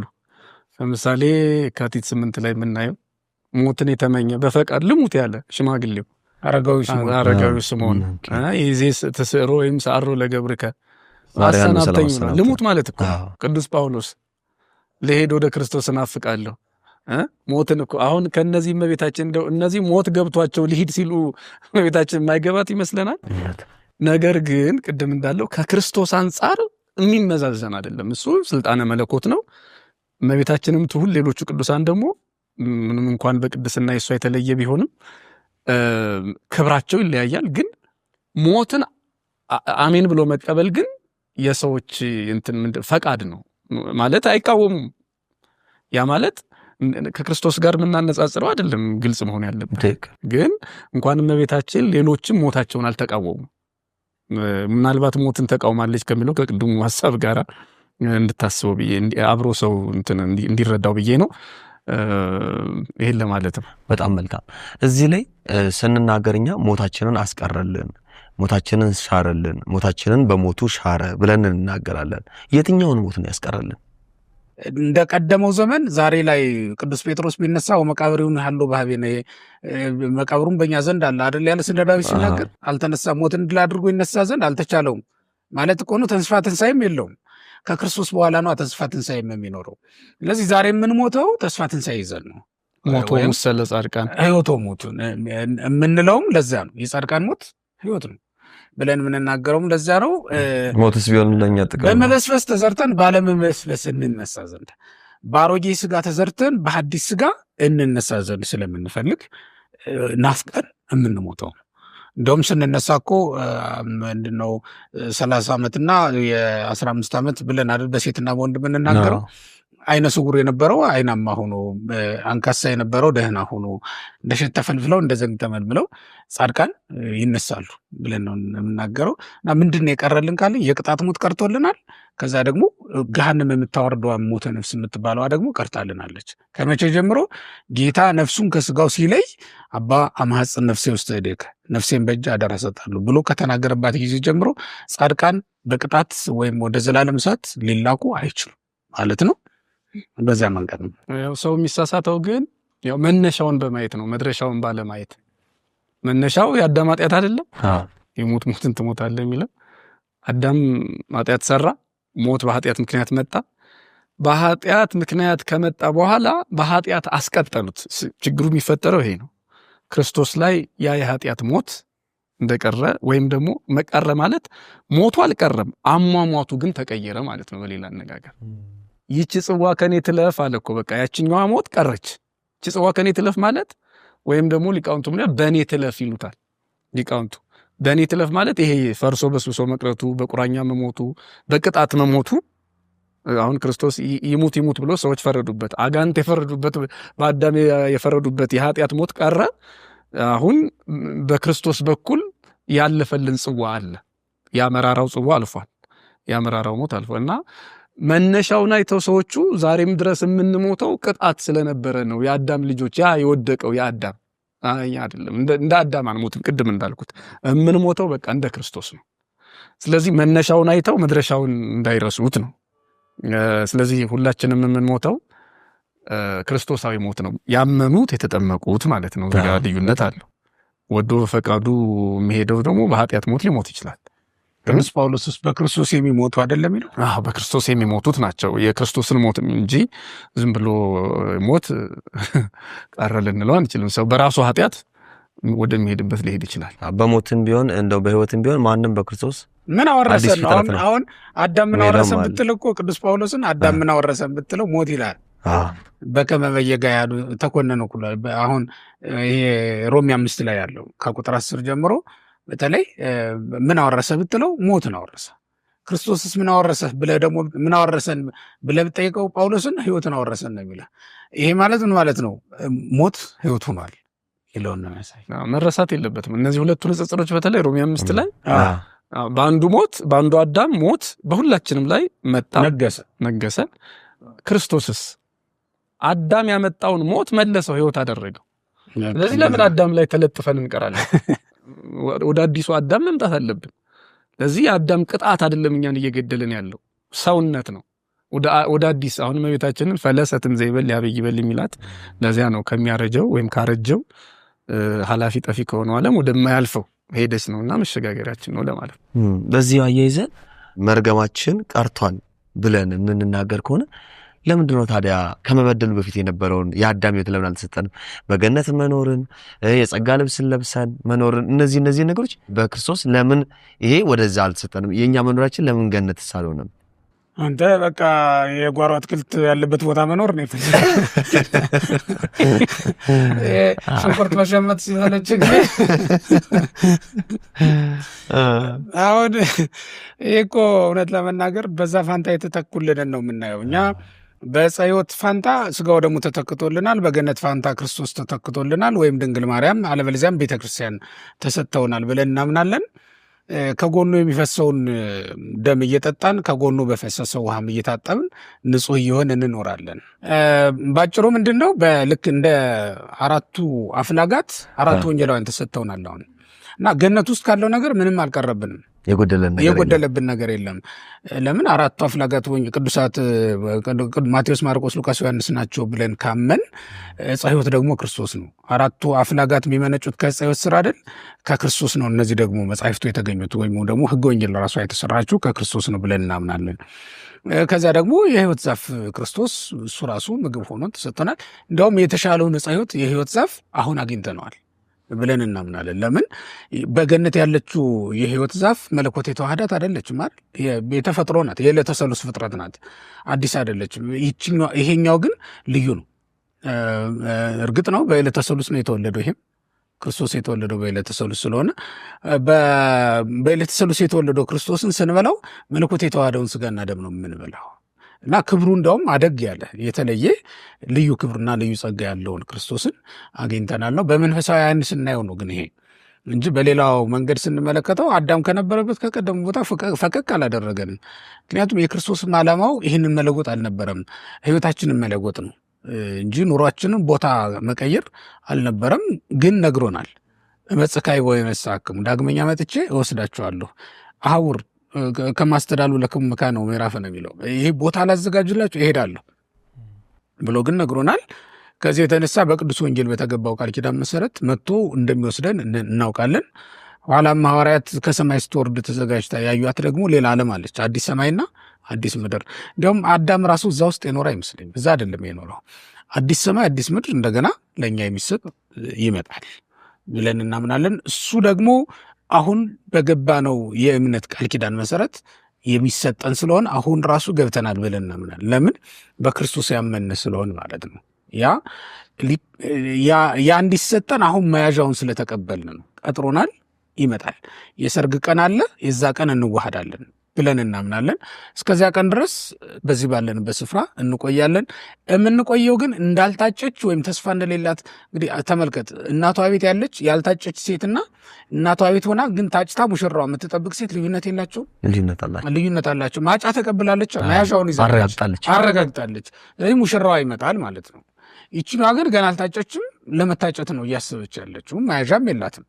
ለማንኛውም ወንድ ልትሆን ትችላለች ማለት ነው። እኛ አሁን መያዣው ተሰጥቶናል። ያ ማለት ክርስቶስ ይመጣል፣ እንጠብቀዋለን ማለት ነው። እየጠበቅነው ነው ያለነው። የሰርጉ ቀን ሲሆን ለመዋሃድ ነው እየተጠባበቅን ያለን እንጂ እንዲሁ አይደለም ዝም ብለን የተቀመጥነው ለማለት ነው። ስለዚህ አሁን ክርስቶስ ገነትን ሊሰጠን እንደሚችል እናምናለን። መቼ እንደሚሆን ነው የማናውቀው። ስለ ገነት ስናስብ መቼ እንደምንሞት አናውቀውም። በምግባር አንኑር አናውቀውም። ዝም ብሎ የሞተ ሁሉ አይሄድም። ስለዚህ እነዚህ ሁለት ነገሮች እርግጠኛ አይደለንም። በምግባር መኖራችን ከሱ ጋር መኖራችን፣ ሁለተኛ መቼ የሚለውን መጨረሻችንን አናውቅም። ግን ገነትን እንደሚሰጠን እናምናለን፣ እንደሚያወርሰን ከሱ ጋር ከኖርን። ከእንደውም የበለጠ ተሰጥቶናል ማለት ነው። በጣም እንደውም አንድ ባለቅኔ ያሉት የበለጠ የሚለውን እኔ ባለቅኔው ማን እንደሆነ አላስታውስም። አንዷ ዜማ አለ በለሰገነት ለአዳም ሔዋን መቲሮቶ መንክረ ልደት አምላከ መንገሊሆሙ ሰሃብ የሚል ባጭሩ የአዳምና ሔዋን ዕፀ በለስን መብላታቸው ድንቅ የሆነ አምላክን ወደ እነሱ ሳበው እያለ ይመጣና አምላክን ሰው አደረገው። እንተ ከመዘሰ ግብር ከመላ አዳም ተው በእንዲህ አይነቱ ክብር ጸጋ ለአዳም የተሰጠ ከሆነ ካይበ ይሳብ ሀቢ ሆሞ አበ ለበለስ ይምተሩዋ ካይባ ዳግመኛ በለስን ይምተሩ ይብሉት ደግሞ ዳግመኛ አብን እንድናየውኛ ይላልና በጣም ልዩ ክብር ነው። አናየው የነበረው እግዚአብሔርን እኮ ስጋ ለብሰን አየነው። እኔ መቼም የዕፀ በለስን መብላት ዲያብሎስ ብቻ የሚደሰትበት አይመስለኝም፣ መላእክት ራሱ የሚደሰት። ምክንያቱም ያን ያህል ዘመን ተሸክመውት እየኖሩ አንድም ቀን ባይናቸው አይተውት አያውቁም። አይተውት የማያውቁትን አምላክ ስህተት አሳያቸው እና ሲሳሳቱ ያን የሳተውን ስጋ ለብሶ ለዛበሰ የሚለው እቺ ደግሞ ኮራፕት ድምትለዋን እንዳያመጣት እንጂ ሲመለሰው በደል የሚስማማውን ስጋ ማለት ነው። ያንን ስጋ ለብሶ መጣ እና የማይታየው ታየ። ስጋ የለበሰ እሳት በድንግል ማርያም ሲገለጥ ለሁሉም ታየ። ስለዚህ ይሄ የተሻለ ክብር ያገኘንበት እንጂ ያነሰ ነገር የለምና ለምን አልተመለስንም ላልከው እንዴ ተመለስ አልፈ ነው ሄደናል። መመለስ ብቻ አይደለም ያርሆ ኋተ ሰማያትን እኮ ነው። ሰባት ሰማያትን ክፈቱ ይባ ንጉሥ ሰባት የክብር ንጉሥ ይገባ ዘንድ አይደለም የሚለው። በነገራችን ላይ የኛ በኩር የመጀመሪያው በኩራችን አዳም ነበር አይደል? እሱ የት ነው የነበረው? ገነት። አሁን ደግሞ በኩራችን ማን ነው? ክርስቶስ። አሁን የት ነው ያለው? በሰማያት። በቃ ማረፊያችን እኮ እሱ ነው። ጸሎታችንም ተቀየረ። አሁን አባታችን ወይ ብለን አዳም ወይ በገነት የምትኖር አይደል? አየው እንዴት እንደተው ነው። ቅድም የወደቀ ስጋ የሚለውን ከሞትም አንፃር ይሄኛውን አዳም በቃ ትተነዋል እኮ። አሁን የባዮሎጂ አባታችን ነው አዳም ማለት። በኩራችን ባለበት እኛም በዛ ነው የምንኖረው። ለዚህም እኮ ነው ሲያርግ ያየነው። ለዛ ነው ሲወርዳ ላየነው ማለት ሲያርግ ለምንድን ነው ቦታችንን በዛ እንደሆነ በዛው እንድናውቀው ስፍራ አዘጋጅላችኋል ብሎ ነገርን። ግን ሄደና የት ነው ያረፈው? እዛ ነው ሲመጣ ላየነውን ሲሄድ ነው ያየነው። ምክንያቱም አሁን ኤልያስ ሲያርግ ህዝቦቹ ምን ብለው ነበር? ነፋስ ወስዶ ባንዱ ጥሎት ነው ብለዋል አይደል? ኢየሱስ ክርስቶስንም እንደዚያ ብለን በተሰናከልን ነበር። ወዴት እንደሄደ አናውቅም። ግን አሁን አሳየን። በዛውም ደግሞ ማረፊያችን ይሄ እንደሆነ ገባን። ከዛ ምን አልኛ ሀበቧ ሊቀ ካህናት የነበጉ ኩልን አለን። ሊቀ ካህናችን ኢየሱስ ክርስቶስ ወደ ገባበት እኛም እንገባለን ብለን አመን የእምነት ቃላችንን ተናገርን ማለት ነው። በዚህ መልኩ ስለሆነ ገብተናል ነው ባጭሩ። ስፍራችንን አውቀነዋል። እንደውም አልፈን ስጋችን ሄዶ በክርስቶስ ዙፋን ላይ ተቀምጧል ማለት ነው።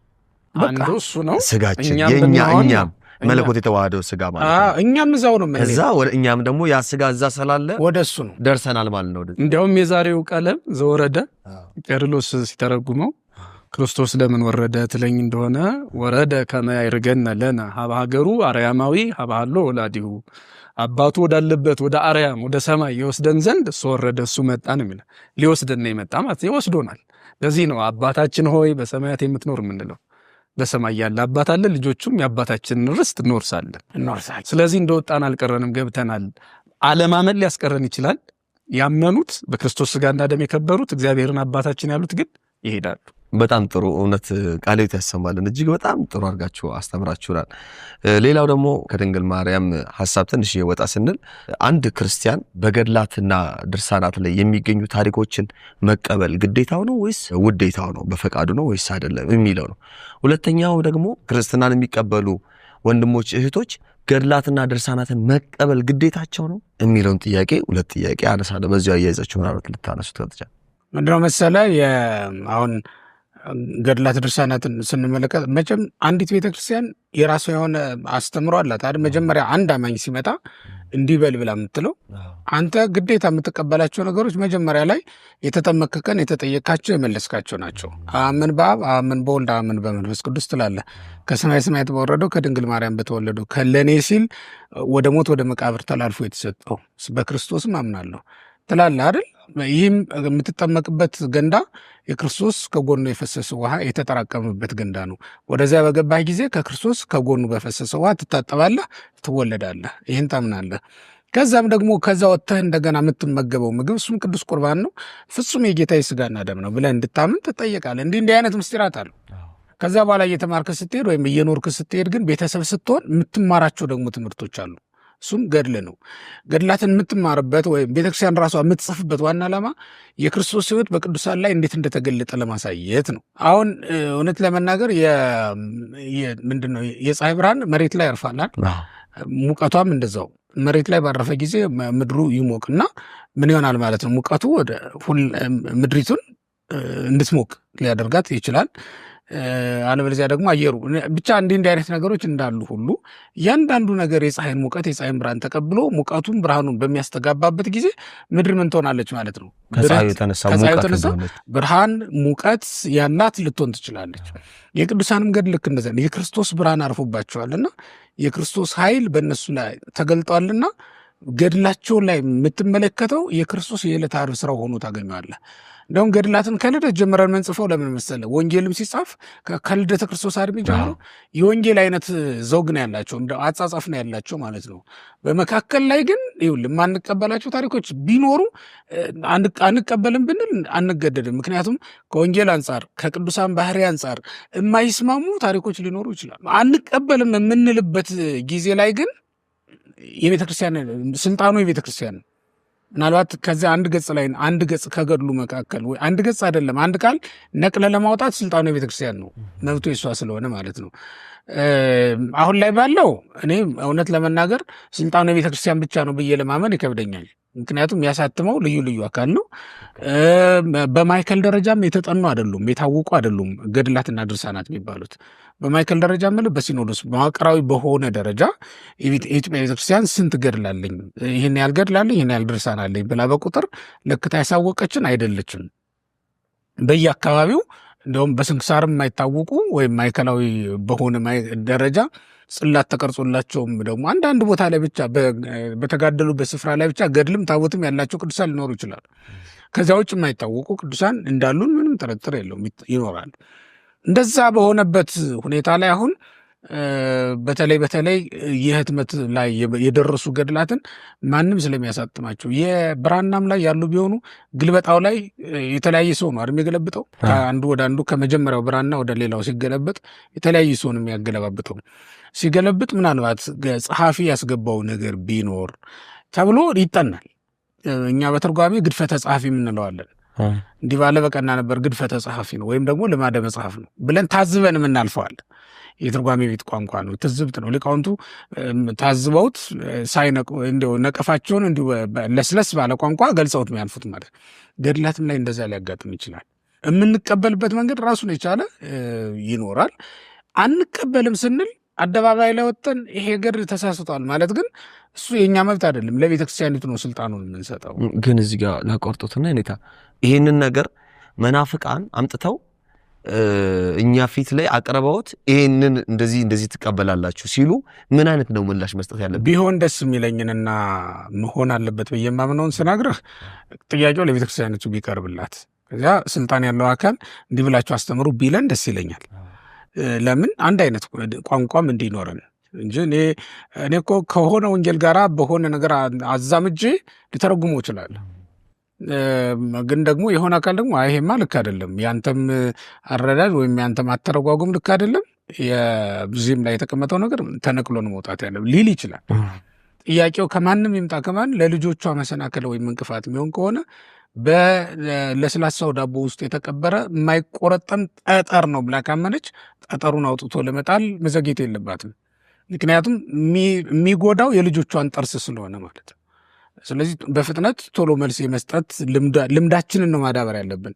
ለምንድን ነው ወደ 7 ወደ 8 አይነት ታምረ ማርያም ይኖረን ብለህ ስታይ እኮ የሆነ አካል የሆነ ነገር ጨምሯል፣ የሆነ ሰው ደግሞ የሆነ ነገር እየጨመረ እንዲህ እያለ እየቀጠለ መጥቶ ማለት ነው የሆነውና ታምረ ማርያም የሚባል መጽሐፍ አለን፣ እሱ ምንም ጥርጥር የለውም። ገድል የሚባል መጽሐፍ እንቀበላለን፣ እሱ ምንም ጥርጥር ቤተክርስቲያን ተቀብለዋለች። እኔም የተለየ ነገር የለኝም። የሙሴን ታሪክ አልቀበልም ማለት ይቻላል? በመጽሐፍ ቅዱስ የሙሴ ገድል እኮ አለ፣ የዮሴፍ ገድል እኮ አለ።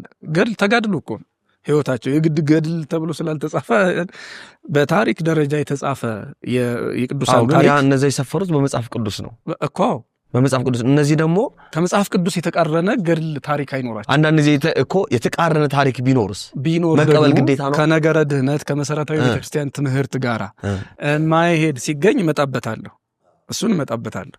አሁን ግን ገድል በባህሪው ከመጽሐፍ ቅዱስ የተለየ ታሪክ የለውም። ለምሳሌ በታምራት ብንመለከት እጅግ በጣም አሁን በዚህ ዘመን በጣም ከባዱ ነገር ታምር ብለው የሚያነቡት ታምር ብለው እንትን የሚሉት ነው አይደል? ብዙ ሰዎች የሚሉት እና አንዳንድ ወንድሞችም ይሄንን በመፍራት መሰለኝ እንደው ታምራትን ገላትን ትንሽ ወደ ኋላ የሚያደርጓቸው። ግን እውነት ለመናገር ለምሳሌ እሺ ታምርን አልቀበልም የሚል ሰው ቢመጣ እና እሺ መጽሐፍቶቹን እንበል መጽሐፍ ቅዱስ ላይ የተጻፈውን ግን ለምሳሌ ፀሐይን ኢያሱ አቆመ፣ ይሄን ታምናለህ አላምንም ቢል ምን ልትለው ትችላለህ? እኔ ፀሐይን መቆም አላምንም። አህያ ተናግሯል፣ አህያ መናገሩን ታምናለህ? አላምንም። አሁን እኔ የአህያ መናገር አይደለም የፀሐይ መቆም አይደለም ቁም ነገሩ፣ ይሄንን የሚያደርግ እግዚአብሔር የለም እያለ ነው፣ ሌላ ነገር አይደለም። ገድል ላይ በገድልም በታምር መጽሐፍትም ውስጥ ታምራት ሲገኙ ለየት ያሉ ለኛ ህሊና የሚከብዱ ነገሮች ሲገኙ ያንን የሚያስችል ይሄንን ተአምር የሚያደርግ እግዚአብሔር በቅዱሳኑ ላይ ወይ በሰዎች ላይ ስራ አልሰራም እንደማለት ነው እንጂ አሁን የፀሐይን መቆም አለመቆም እኮ ጉዳይ አይደለም። አህያ ተናገረ አልተናገረ ምን አገባን፣ ችግር የለውም። በቃ አልተናገረም ይበል። ግን መዘዙ የት ያደርሳል? ይሄንን እግዚአብሔር አላደረገም ማድረግ አይችልም እንደማለት ያሰኛል ወይም ያስብላል።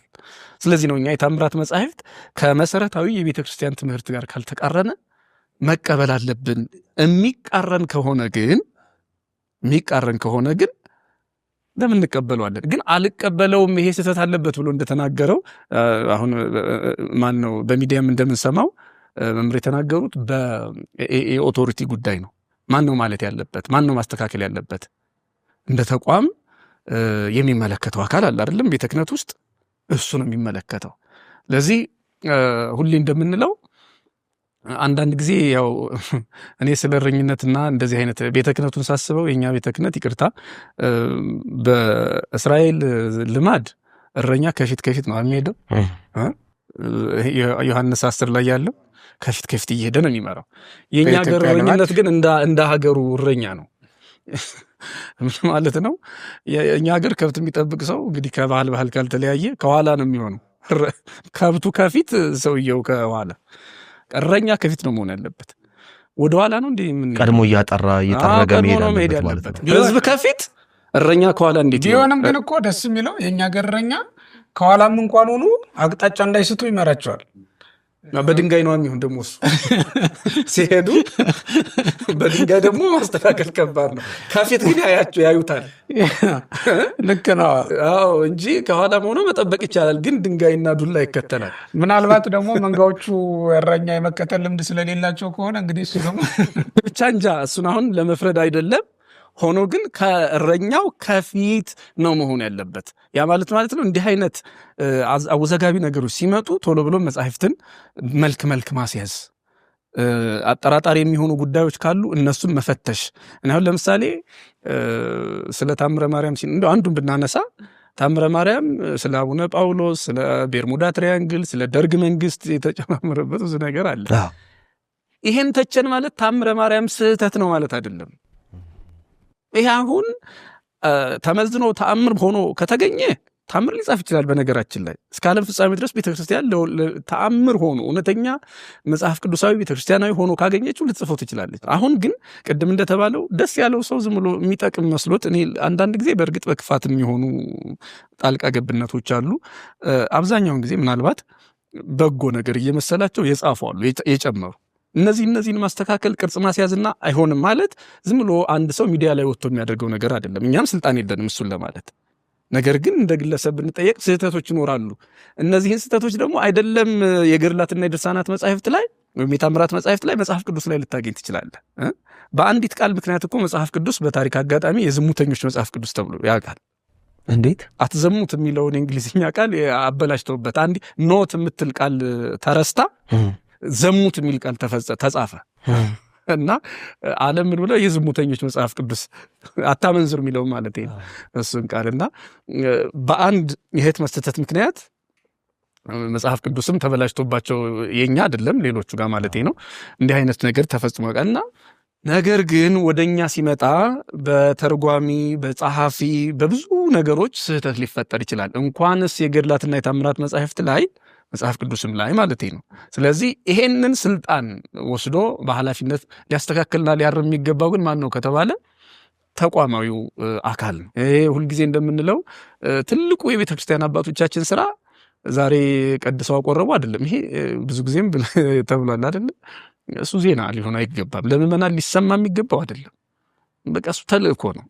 ከሌላቸው ጊዜ ቆጥበው መጥተው አይባልም፣ ኖር ነው። እንዲህ አይነት ነገሮች ሲሰሩ ግን ለዜና ይበቃል። እንዲህ አይነት ነገሮች ማለት ሰውን ከውዝግብ የሚያድን የጋራ አጀንዳ የሆኑ የጋራ ጉዳዮቻችን የሆኑ ነገሮች ዝም ብለው ደልበው አስታዋሽ በማጣት ሰሚ በማጣት በሌሎች ነገሮች ላይ በመጠመድ ህዝባዊና ሀገራዊ ቤተክርስቲያናዊ ተቋማዊ ስራዎች ሳይሰሩ ቀሩ እና እረኞች ከፊታችን እንዲሆኑልን ነው የኔም መልእክት። ተማይጽኖ ነው። አሁን ገድላትን አለመቀበል አይቻልም ብለን ስንናገር ገድላትን ያልተቀበለ ሰው ገነት መንግስተ ሰማያት ውስጥ አናገኝም ማለት አይደለም። ፈያታዊ ዘየማንን ብትመለከት ወይም ሌላ ሰው ብታነሳ ለምሳሌ ገድለ ተክለ ሃይማኖት፣ ገድለ ገብረ መንፈስ ቅዱስ እንላለን አይደል? ይሄን ያልተቀበለ አይጸድቅም ብለን ስንናገር ምናልባትም አንድ ክርስቲያን ክርስቶስን ካላመነ ነው ካላወቀ ነው ገነት መንግስተ ሰማያት ውስጥ የማታገኘው እንጂ ይሄን በተለያየ አጋጣሚ ሊያገኝ ይችላል። አልቀበልም ብሎ መፎከርና እነዚህን ያላወቁ ሰዎች ሊጸድቁ አይችሉም ብሎ መናገር ሁለቱ ልዩነት ያለው መሆኑን ሁሉም ሰው ሊረዳው ይገባል ነው። ይህ ማለት ምንድን ነው? መሰረታዊ ጉዳይ በክርስትና ውስጥ በክርስቶስ ኢየሱስ የሚደረገው የሚገኘው ጥቅም ላይ ነው ዋናው ትልቁ ነገር ለማለት ነው። ማመን መጠመቅ ከዛ ስጋዬን የበላ ደሜን የጠጣ የዘላለም ሕይወት አለው ብሏልና የዘላለም ሕይወት የምናገኝባቸው ዋናው በወንጌል ውስጥ የተቀመጡ ነገሮች አሉ። እነሱን ከፈጸመ ገብቶ ልናገኘው እንችላለን። ግን ደግሞ ቤተክርስቲያን ያመጣችውን ገድልና ድርሳን መቀበል ግዴታ አይደለም። ይሄ ማለት ምንድን ነው? ግዴታ ስላልሆነ ትቼዋለሁ እያለ ማንም እንዲመጣ አትፈቅድም ቤተክርስቲያኒቱ ለማለት ነው። ከዛ ውጭ ግን ቅድም እንደተባለው ዘመኑ የሚዲያ ዘመን ነው። በአንድ ቀን ሚዲያ መግለጫ ብትሰጥ ቤተክርስቲያኒቱ እርፍ ማለት ይችላል። ለምንድነው እንዲህ ስንደባደብ ዝም ብላ የምታየን? ቦክስ እኮ ነው የቀረን፣ በአካል ስለማንገናኝ ነው፣ የመረብ ጉዳይ ስለሆነ ነው እንጂ ውይይቱ ቦክስ እኮ ነው የቀረን። አንዳንድ ቦታ እኮ ስድብ አለ፣ ካህኑ ከምዕመኑ ጋር እየገጠመ ምን አገባህ አንተ ይታውቀዋል፣ እንትና የሚባል ጸሐፊ እንትና የሚባል ደራሲ እንዲህ ብሏል ብለው የሚሞግቱ ሰዎች ተፈጠሩ። ካህኑና ምዕመኑ እኮ ነው እየተጋጩ ያሉት። በመሀል ደግሞ እነማን ያሉ የሆኑ ሰዎች ሌሎች አካላት እቺን ነገር የሚቆሰቁሱ በቀዳዳ የሚያዩ አሉ፣ እየቀረጹ የሚለጥፉ የራሳቸው እንትን ላይ ተመልከቷቸው የሚሉ ማለት ነው። ለምንድነው እንደዚህ ዝም የምትለው ቤተክርስቲያኒቱ? ቆይ በቀደመው ዘመን የተሰጡ መመሪያዎች አሉ አይደል? ልክ በዚህ ዘመን ደግሞ ቢያስፈልግ የሚዲያና ማህበራዊ ጉዳዮችን መምሪያ ደግሞ ለምንድነው የማይቋቋሙ? እንደዚህ አይነት መምሪያ ተቋቁሞ ጉዳዮችን ቶሎ ብሎ ወደ ምን ይወስዳል? ወደ ሊቃውንት ጉባኤ ይወስዳል። አሁን ይኸውልህ ሊቃውንት ጉባኤ ሚዲያ ላይ አስሶ ምን ብሎ መረጃ አውጥቶ ከዛ በኋላ ያንን አንጥሮ ሐሳብ ሰጥቶበት ተዋይቶበት መልስ ላይሰጥ ይችል ይሆናል።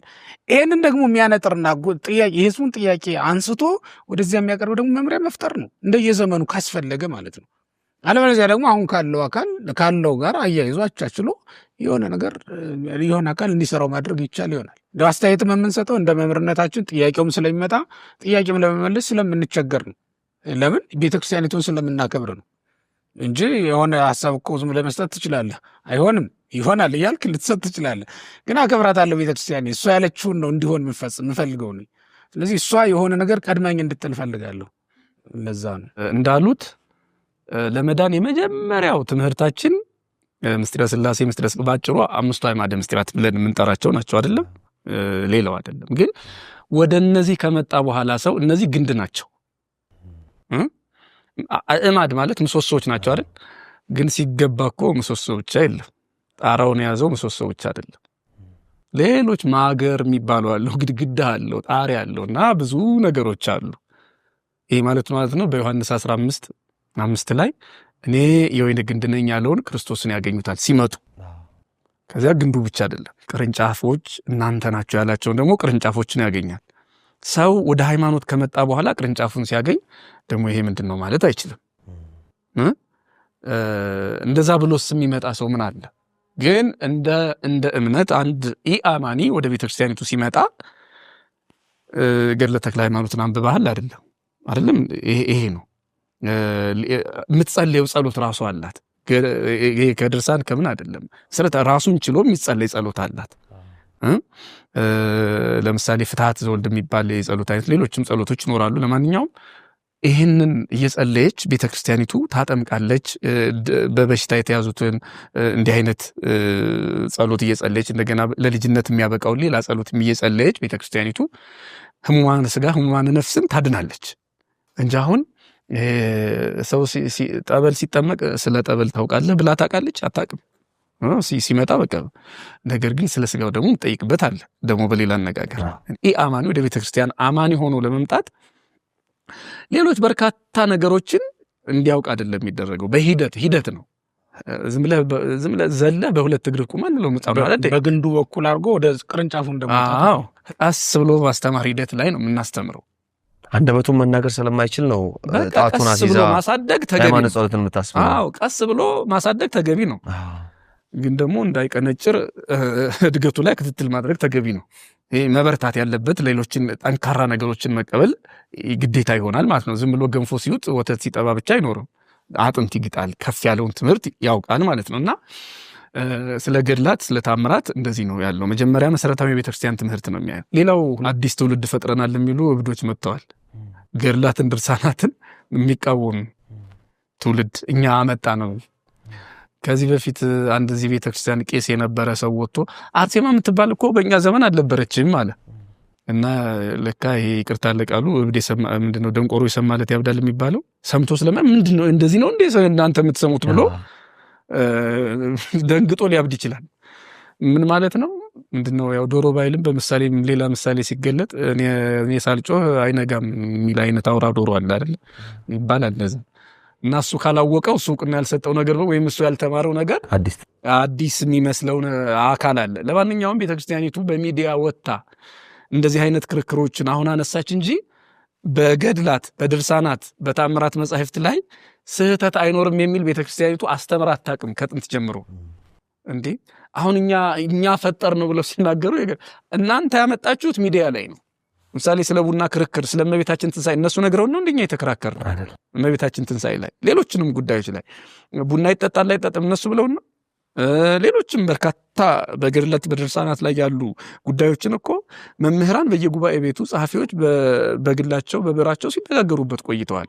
እነሱ የሰሙት ስለ ሚዲያ ላይ ከሚዲያ አንጻር ነው አሁን የሰሙትና እኛ እነሱ ስላመጡት እነሱ ስላነሱት አይደለም እኛ እየተነጋገርን ያለ ነው። መጀመሪያም ሊቃውንቱ የሚያነሱትን ሐሳብ ነው እያነሳን ያለው። እኛም አሁን አጀንዳ አድርገን ስናነሳው ይሄው ቤተ ክህነት ድረስ ገብቷል እንዳይሉ ከገባ የቆየ ነው። እናንተ 11ኛው ሰዓት ላይ መጣችሁ 1 ሰዓት ላይ እንደቀሰቀሳችሁን አታስመስሉት ለማለት ነው። ሌላ ሐሳብ የለኝም። ከኛ እምነት ውጪ የሆኑ ሰዎች ናቸው እነዚህን ፈልፍለው በቃ ገድላት ድርሳናት ላይ እንደዚህ ያለ ብለው የሚሉ እና ያን ጊዜም በዚህ ቤተክርስቲያን የሚያገለግሉ አባቶች ወንድሞች ምን ይላሉ? ገድላትና ድርሳናት ለመከራከሪያም ለመወያያም አይሆኑም የሚል ሐሳብ ያቀርባሉ። አንዳንዶቹ ደግሞ እንዴት አይሆንም የሚል ጥያቄዎችን ይፈጥራልና ከሃይማኖት ውጪ ላለ ሰው ገድላት ድርሳናት መወያያ ወይም ደግሞ መስፈርት ሊሆን ይችላል ለክርስትናው? ምንድነው በመጀመሪያ እንዲህ አይነት ነውር ናቸው የሚሏቸውን ነገሮች ነቅሶ ለማውጣት ሲሉ ማንበባቸውን በራሱ እንወደዋለን። ለምን? በዛ ውስጥ ብዙ የወንጌል ፍሬዎች አሉ እና እነሱን እያዩ ስለሚሄዱ የግድ ነው። አንድ ሰው ዋና ቢችልም ባይችልም ወደ ውሃ ከገባ ሳይርስ ስለማይወጣ አንዳች ቁም ነገር ይዘው ምናልባትም መንፈስ ቅዱስ የሚያደርገውን ነገር አናውቅምና ሊድኑ የሚችሉበት እድል ይኖራል። ነውር ነው ብለው የሚያስቀምጡትን ነገር እኛ እንዴት እንደምንተረጉመው ደግሞ መጀመሪያ ቢጠይቁን ጥሩ ነበር። ምክንያቱም አንተ የግድ እንደው ጠመም ብለህ ስለሄድክ ያየህ ሰው ሁሉ ይሄ የሚባል በሽታ አለብህ ማለት አለበት እንዴ? ተመርምረህ ሳይረጋገጥ ሊሆን አይችልም። ለምንድን ነው የተጣመምከው? ምናልባትም ሸክም በዝቶብህ ሊሆን ይችላል። አለበለዚያ ደግሞ ከመጀመሪያው ጀምሮ እንደዚህ ስላደግ ሊሆን ይችላል። አሁን ጠመም ብለህ እየሄድክ ያለው እንጂ ሌላ ነገር አይደለም።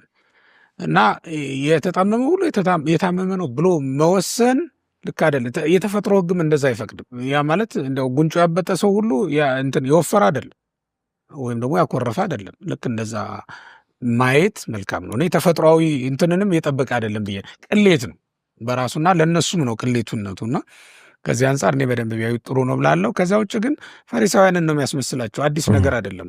ጸሐፍት ፈሪሳውያን ወደ ክርስቶስ ሲሄዱ ይዘውት የሚሄዱ ጥያቄ ለመሰናክል የሚሆን ጥያቄ ነው እንጂ ልክ ጴጥሮስ እንደጠየቀ ጳውሎስ እንደጠየቀ ጳውሎስ ምን ላድርግ ብሎ እንደጠየቀው ለመዳን ተብሎ የተጠየቀ ጥያቄ በእነሱ ዘንድ የለም። የዘላለም ሕይወትን ወርሱ ዘንድ ምን ላድርግ ብሎ የጠየቀ ከእነሱ ውስጥ ማንም የለም። ያቀርቡት የነበረው ጥያቄ በሙሉ ተንኮል ያለበት ጥያቄ ነው የነበረው። ይሄ ደግሞ በስነ ፍጥረት ምንድነው ዝንብኛ ማለት ዝንብ ምንድነው ንጹህ ነገር ላይ የማያርፍ ሁልጊዜ ምን ይፈልጋል? ቆሻሻ ነገር ይፈልጋል ማለት ነው። አሁን እንደው ነውር ፍለጋ የሚሄዱ ሰዎች ልክ እንደዚ አይነት ናቸው። ከግብረ አባታቸው ከዲያብሎስ የተማሩት ስለሆነ ይተዋሉ ብለን አናምንም። እኛ ደግሞ በእነሱ አይገርመንም ለማለት ነው። ወደ ጉዳዩ ስንገባ ገድላትን ድርሳናትን አቅርበን አይደለም ጉባኤ የሰራ ነው። ጉባኤ ስንሰራ መጀመሪያ ላይ አሁን ኢትዮጵያ ውስጥ የተሰሩ በጣም ብዙ ጉባኤት አሉ አይደል? ዓለም አቀፍ ጉባኤያትም አሉ። በእያንዳንዱ ጉባኤ ስንመለከተው እሱን አቅርበን ልንሰራ እንችላለን። በመጀመሪያ ሰውየው የሚቀበላቸውን ነው የሚጠየቀው። እንደውም እኮ የሐዋርያትን ትምህርት ትቀበላለህ ያለው፣ አሁን እነሱንማ እቀበላለሁ መምህሮች ናቸው አለ። የሊቃውንትንስ ተባለ፣ እነሱንማ አልቀበልም ጓደኞቹ ናቸው አለ። ስለዚህ ምን ሆነ ማለት ነው? ክርክሩ አልቀበልም ያለውን ትተዋለህ። እሱ አልቀበልም ስላለ ነው። ወተት አልጠጣም የሚል ሰው ሁሉ ወተትን ቆሻሻ ያደርግብህ ማለት በቃ አልጠጣም ካለ አይጠጣም። በእንትንም ውስጥ ልክ እንደዛ ነው። ይቀበላል ወይስ አይቀበልም ሰውየው የምትከራከረው። መጀመሪያ አጀንዳውስ ያንን መጥቀስ ያስፈልጋል ወይስ አያስፈልግም? ከገድላት ጠቅሰህ ማስረዳት የምትችልበት ነው ወይስ አይደለም? እሱም ይወስነዋል። እና አጀንዳው ተከራካሪ ናቸው እንጂ የሚወስኑት አሁን ሙሉ በሙሉ ገድላት ለውይይት ወይም ደግሞ ለጉባኤ ላይ ለክርክር አይጠቅሙም ብለህ የምትደፍነው አይደለም፣ የምትዘጋው አይደለም። ይልቁንስ ምንድነው የምታደርገው? አጀንዳው ምንድን ነው? ለአጀንዳው የሚያስፈልግን ነገር ነው ይዘህ የምትሄደው። እና በዚያ መልኩ አሁን እሳት ለማጥፋት ከሆነ የምትሄደው ምንድነው የምታደርገው? አፈር ውሃ አይነት ነገር ነው አይደል የምትሄደው። የምትሄድበት ጉዳይ ነው የሚወስነው። ደግሞ ውሃ ለመገደብ ከሆነ የምትሄደው ምንድነው የምታደርገው? አካፋ ዶማ እንዲያደርግ ይዛቸው የምትሄዳቸው ጉዳዮች አሉ ማለት ነው። እኔ ሙሉ በሙሉ ዝም ብሎ እነዚህም አያስፈልጉም ልትል አትችልም። ሆኖም ግን አንድን ጉባኤ ወይም አንድን ክርክር የግድ ያለ ገድላት እንትን ማለት ምንድነው ማሸነፍ ስለማንችል ገድላት ያስፈልጉናል ብለንም አናምን። በወንጌል ብቻ መርታት በቂ ነው፣ ይቻላል። ምክንያቱም ከወንጌል የወጣ ገድል ስለሌለ ነው። ለምሳሌ የአብርሃም ሶርያዊን ታሪክ በፍትሐ ነገሥትም በሌሎች መጽሐፍ ስንተርክ ምን እንላለን? በወንጌል ላይ አንድ ቃል አለች። እሷ ምንድናት? የሰናፍጭ ቅንጣት የምታክል ሃይማኖት ቢኖራቸው ይህን ተራራ ተነስተህ ሂድ ብትሉት ምን ይሆንላቸዋል? ይሄድላቸዋል ተብሎ ተጽፏል። ይህንን ያዩ ሰዎች ከሃይማኖታችን ወገን ያልሆኑ ሰዎች ማለት ነው ጠየቁት። ይሄ ወንጌላችሁ ይሄን ይላል፣ ይቻላሉ ያለው፣ ታደርገዋለሁ ያለው፣ አይ አባቶቻችን አድርገውታል ያለ። ተመልከት፣ ገድል ነው የጠቀሰለት። አሁን ድርሳን ገድል ነው የጠቀሰል። አባቶቻችን አድርገውታል። ካለ ገድል ጠቀሰ ማለት ነው። እንዳስፈላጊነቱ ልጠቅሰው ትችላለህ ማለት ነው። አባቶቻቸው ካረጉትማ እናንተም ታረጉታላችሁ ወደሚል መጣ። አሁን ምናልባት ልዩነት ቢኖረን እዚህ ላይ ካልሆነ በስተቀር እስከዚያ ድረስ አንድ ነው፣ ተመሳሳይ ነው ማለት ነው። በዚህ መልኩ ምንጠቅስበት አጋጣሚ ካስፈለገን ልንጠቅሰው እንችላለን። ግን ያለ ገድል ክርክር ላይ መርታት አንችልምና ያለ ድርሳን ይፈቀድልን ብለን ደግሞ አጀንዳ የምናስይዝ አይደለም ለማለት ነው። በጣም መልካም። እዚያ ያያይዘው እኮ በቃ ምንም መጻሕፍቶቻችን ብሉይ ኪዳን አዲስ ኪዳን በቂ እኮ ለመወያያነት በቂ ነው። ቢያነሱት እስከ አሁን በእኛም ወንድሞች ላይ ሊነሱ የሚችሉ ሀሳቦች ናቸው እኮ ምንድነው ከሃይማኖት ውጪ ላሉ ሰዎች በገድላት መወያየት የለብንም የሚሉ አሉ። የኛው ልጆች ደግሞ ለምን መሆንም አለበት ይሄንንም መቀበል አለባቸው። ለምን መሰለህ ኢንቴንሽኑ ይለያያል። እነሱ የሚሉበት እኛ ምን መልስበት መንገድ እኛ መሰረታዊ የሃይማኖት ትምህርቶቻችን በብሉይ ኪዳን በሐዲስ ኪዳን ውስጥ አሉ። መጀመሪያ ስለሱ እንግባባ ነው እንዴ። አሁን እነዚህ ገድላትና ድርሳናትን ሳይቀበሉ ባልተቀበሏቸው ነገር ላይ እንዴት ነው ስለሚቀበሉት ስለ መሰረታዊ ነገር መጀመሪያ መች ተግባባን? መሰረታዊውን ነገር ላይ ተለያይተን ግንዱ ላይ ስለበቀሉ ቅርንጫፎች ምንም አይመለከት። ግንዱ ላይ ያለውን ችግር ስንፈታው ቅርንጫፉ ይፈታል። ዋናው እሱ ነው። ፀሐይ የለችም ብለህ አምነህ ፀሐይ በምስራቅ ነው በምዕራብ የምትገባ እንዴት ክርክር ይሆናል እንዴ? መጀመሪያ ፀሐይ መኖር አለበት አይደል እንዴ? አለች ብለህ ማመን አለበት። የሌላችኋን ፀሐይ ግን በባዶ እንዴት ብለህ እነዚህ ሰዎች እያደረጉት ያለው እንደዛ ነው። በገድል ላይ አምኑ ስለ ገድል እንከራከር ይላል። እንዴት ሆኖ መጀመሪያ ስለ በቃ ፀሐይ የለችም አሉ እኮ በቃ ፀሐይ መኖሯን አላምንም አሉ እና ስለሌለችው ፀሐይ እንዴት ብለን እንወያይ? የመጀመሪያው ይሄ ነው። ቅድም ጥሩ ሐሳብ ያነሱት ደግሞ መምህር አሁን ገድላትን እኛ ምን ጠቅስበት አጋጣሚ አለ። ገድላት አስፈላጊ ሲሆን እኛ አያስፈልጉም እኮ አንልም። የሚያስፈልግበት አጋጣሚ ብዙ ነው። ከነሱ አለማመን አንጻር ግን ስለማይቀበሉ እኛ ገድላት ድርሳናት ላይ አንሄድም። ቅርንጫፎች ናቸው። ግንዱ ላይ አልተግባባንም። ለምሳሌ ማቴዎስ 17:20 ላይ ያለው ቃል የሰናፍጭ ቅንጣት ታህል ሃይማኖት ይኖራችሁ የሚለው ቃል ይህን ተራራ ከዚህ ተነስተው ወደዚያ ሂድ ብትሉት ይሄዳል፣ የሚሳናችሁ ነገር የለም። መጽሐፍ ቅዱስ ላይ አንድም ሐዋርያ ተራራ አነሳ የሚል የለም አይደለ? እና ታዲያ ይሄ መቼ ነው ተደረጋል? እንደውም ሊቃውንት ሲተረጉሙት እንዴ ምን ይደንቃል ይሄ ተራራ አንሱ ተብለዋል፣ ግን ከተራራ የበለጠ ነገር እኮ አድርገዋል። ሙት አስነስተዋል። ተራራ እንኳን ባያነሱ የሞተ ሰው አስነስተዋል። እስኪ ልጠይቅ ተራራ ማንሳት ይከብዳል ወይስ የሞተ ሰው ማስነሳት ብሎ ሊቅ ይጠይቃል። እውነት ነው፣ እነሱ ሙታንን አስነስተዋል። ተራራ ግን አላም ቃል በቃል ተራራ ያነሳ ማን ነው ያለ እንደሆነ ሐዋርያት ካለፉ ከብዙ ዘመን በኋላ በ11ኛው መቶ ክፍለ ዘመን መግቢያ ወይም ደግሞ 10ኛው መቶ ክፍለ በ1000 ዓመተ ምህረት አካባቢ ማለት ነው ጫማ ሰፊው ስምዖን ነው። ጫማ ሰፊው ስምዖን ሐዋርያት በዘመናቸው ያላደረጉትን መጽሐፍ ቅዱስ ላይ ያልተጻፈው ወይም አድርገውትም ከሆነ አሁን ምንነጋገረው ከሌሎቹ አንጻር ጭምር ስለሆነ ሞካታም የሚባለው ተራራ ዛሬ ጠባሳው የሚታየው መቤታችንም የሱ የጫማ ሰፊውን ቤተክርስቲያን ተሰርቶበት ማለት ነው። ይሄንን ቃል የተረጎሙልን በኋላ ዘመን የመጡ ናቸው አይደል እንዴ? በተመሳሳይ መልኩ መዝሙር 90 ነው። 90 በቅንፍ 91 ላይ ለተኩላ ወከይሲት ጽያን የሚለው እባብ የጋለበ በዘንዶ ላይ የተራመደ ሰው እባቡን እንደ ትራንስፖርት የተጠቀመ በብሉይ ኪዳንም በሐዲስ ኪዳንም ካለ እንጃ። ምናልባት አሁን በስልምና አቡነ አረጋዊ በቆሱ በኋላ ነው አው መጽሐፍ ቅዱስ ላይ የለም። መጽሐፍ ቅዱስ ላይ ትእዛዙ ታዟል። አንበሳውን ዘንዶውን ትጋልበዋለህ ተብሎ ወይም በተኩላና በዘንዶ ላይ ስልጣን ተሰጥቷቸዋል። ሐዋርያት ያመኑት ተፈቅዶላቸዋል። የሆኖ ያየነው ግን በአቡነ አረጋዊ ነው። ስለዚህ ይሄንን ስልጣን መጽሐፍ ቅዱሱ የሰጠውን ስልጣን የምናየው የገድላት መጽሐፍት ላይ ነው።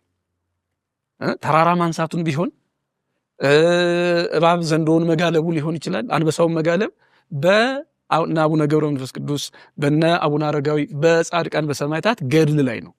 ስለዚህ የመጽሐፍ ቅዱስን ምስክርነት የምናመጣው እዚህ ላይ ነው ማለት ነው። እንግዲህ የተደረገውን የመጽሐፍ ቅዱስ ስልጣን እንደተሰጣቸው ይናገራል ለቅዱሳን ላመኑት። የገድላትና የታምራት መጽሐፍት ደግሞ የተሰጠው ስልጣን መተግበሪያዎች ናቸው። ስለዚህ ወደ እነዛ እንሄዳለን ማለት ነው። አንጠቀምም ሲሉ ወንድሞቻችን የምንሰማው የአዋልድ መጽሐፍትን እነዚህ ስለማይቀበሏቸው ሳይቀበሏቸው መከራከርም ስለማይቻሉ ቅድም እንዳለ ባልወጣች ፀሐይ ላይ ስለ ምስራቅ ስለ ምዕራብ መነጋገር ስለማይገባ ይሄን ለማለት በጣም መልካም እግዚአብሔር ያክብርልን። በጣም ጥሩ አድርገው ገልጸውልናል። ተመልካቾችም በጥሩ ሁኔታ እንደተመለሰላቸው እንደተረዱትም አልጠራጠርም። ሌላው እኛ ኦርቶዶክሳውያን በመላው ዓለም የምንገኘው ኦርቶዶክሳውያን ሐሳባችንን በተለይ በሚዲያ እንዴት ነው ልንገልጽ የሚገባው? የሚዲያ አጠቃቀማችን ምን ሊመስል ይገባል? ሚዲያ መጠቀማችን መልካም ነው። ምክንያቱም በዚህ ዘመን ትልቁን ሐዋርያዊ አገልግሎታችንን በደንብ ማፋጠን የሚቻለው ሚዲያ መጠቀም ስንችል ስለሆነ ነው። እኛ ባንገባም እንኳን ሚዲያ ላይ ልጆቻችን ወይም ደግሞ ወንድሞቻችን በክርስትና መግባታቸው አይቀርምና እነሱ ደግሞ ከሌሎቹ አይደለም ትምህርት ሰምተው መውጣት ያለባቸው ከራሳችን ስለሆነ ካህናቱም መምህራኑም ሁሉም ሚዲያ ላይ ሚዲያን ተጠቅሞ ቢያስተምሩ ደስ ይለኛል። ለዚህም ነው ቤተክርስቲያኒቱም የራሷ ሚዲያ መክፈት እና ማቋቋም የጀመረችው። ከዚህ የተነሳ ነው። ይሄ ስለሚታመንበት ነው። በመርህ ደረጃም ይታመንበታል፣ ምንም ችግር የለውም። ግን እዛ ላይ በሚነሱ አለመግባባቶች ላይ መልስ ለመስጠት እንደው አንዱ ከአንዱ ጋር መልስ የምንሰጣጥበት መንገድ አንዳንዱ ሊታረም የሚገባው ነው ብዬ አምናለሁ። ለምን ካልከኝ አንዳንዴ ከስልጣን እንወጣለን፣ ያለ ስልጣናችን ስናርም እንታያለን። ሁለተኛ ደግሞ ሰው ሰባሪ በሆኑ ቃላት በሆነ መንገድ ስናርም እንታያለን። ይሄ እንደ መግፋት ሊያስቆጥርብን ስለሚችል ነው እንደዛም ብለው እና እንደው በአካል አግኝተው ያላማከሩትን ይህን ነገር ተው ብለው ያልመከሩትን ሰው ሚዲያ ላይ መምከር አይገባም። ሚዲያ ላይ የሰጠውን ስህተት ትምህርት እንዲያርም ማድረግ ልክ ነው።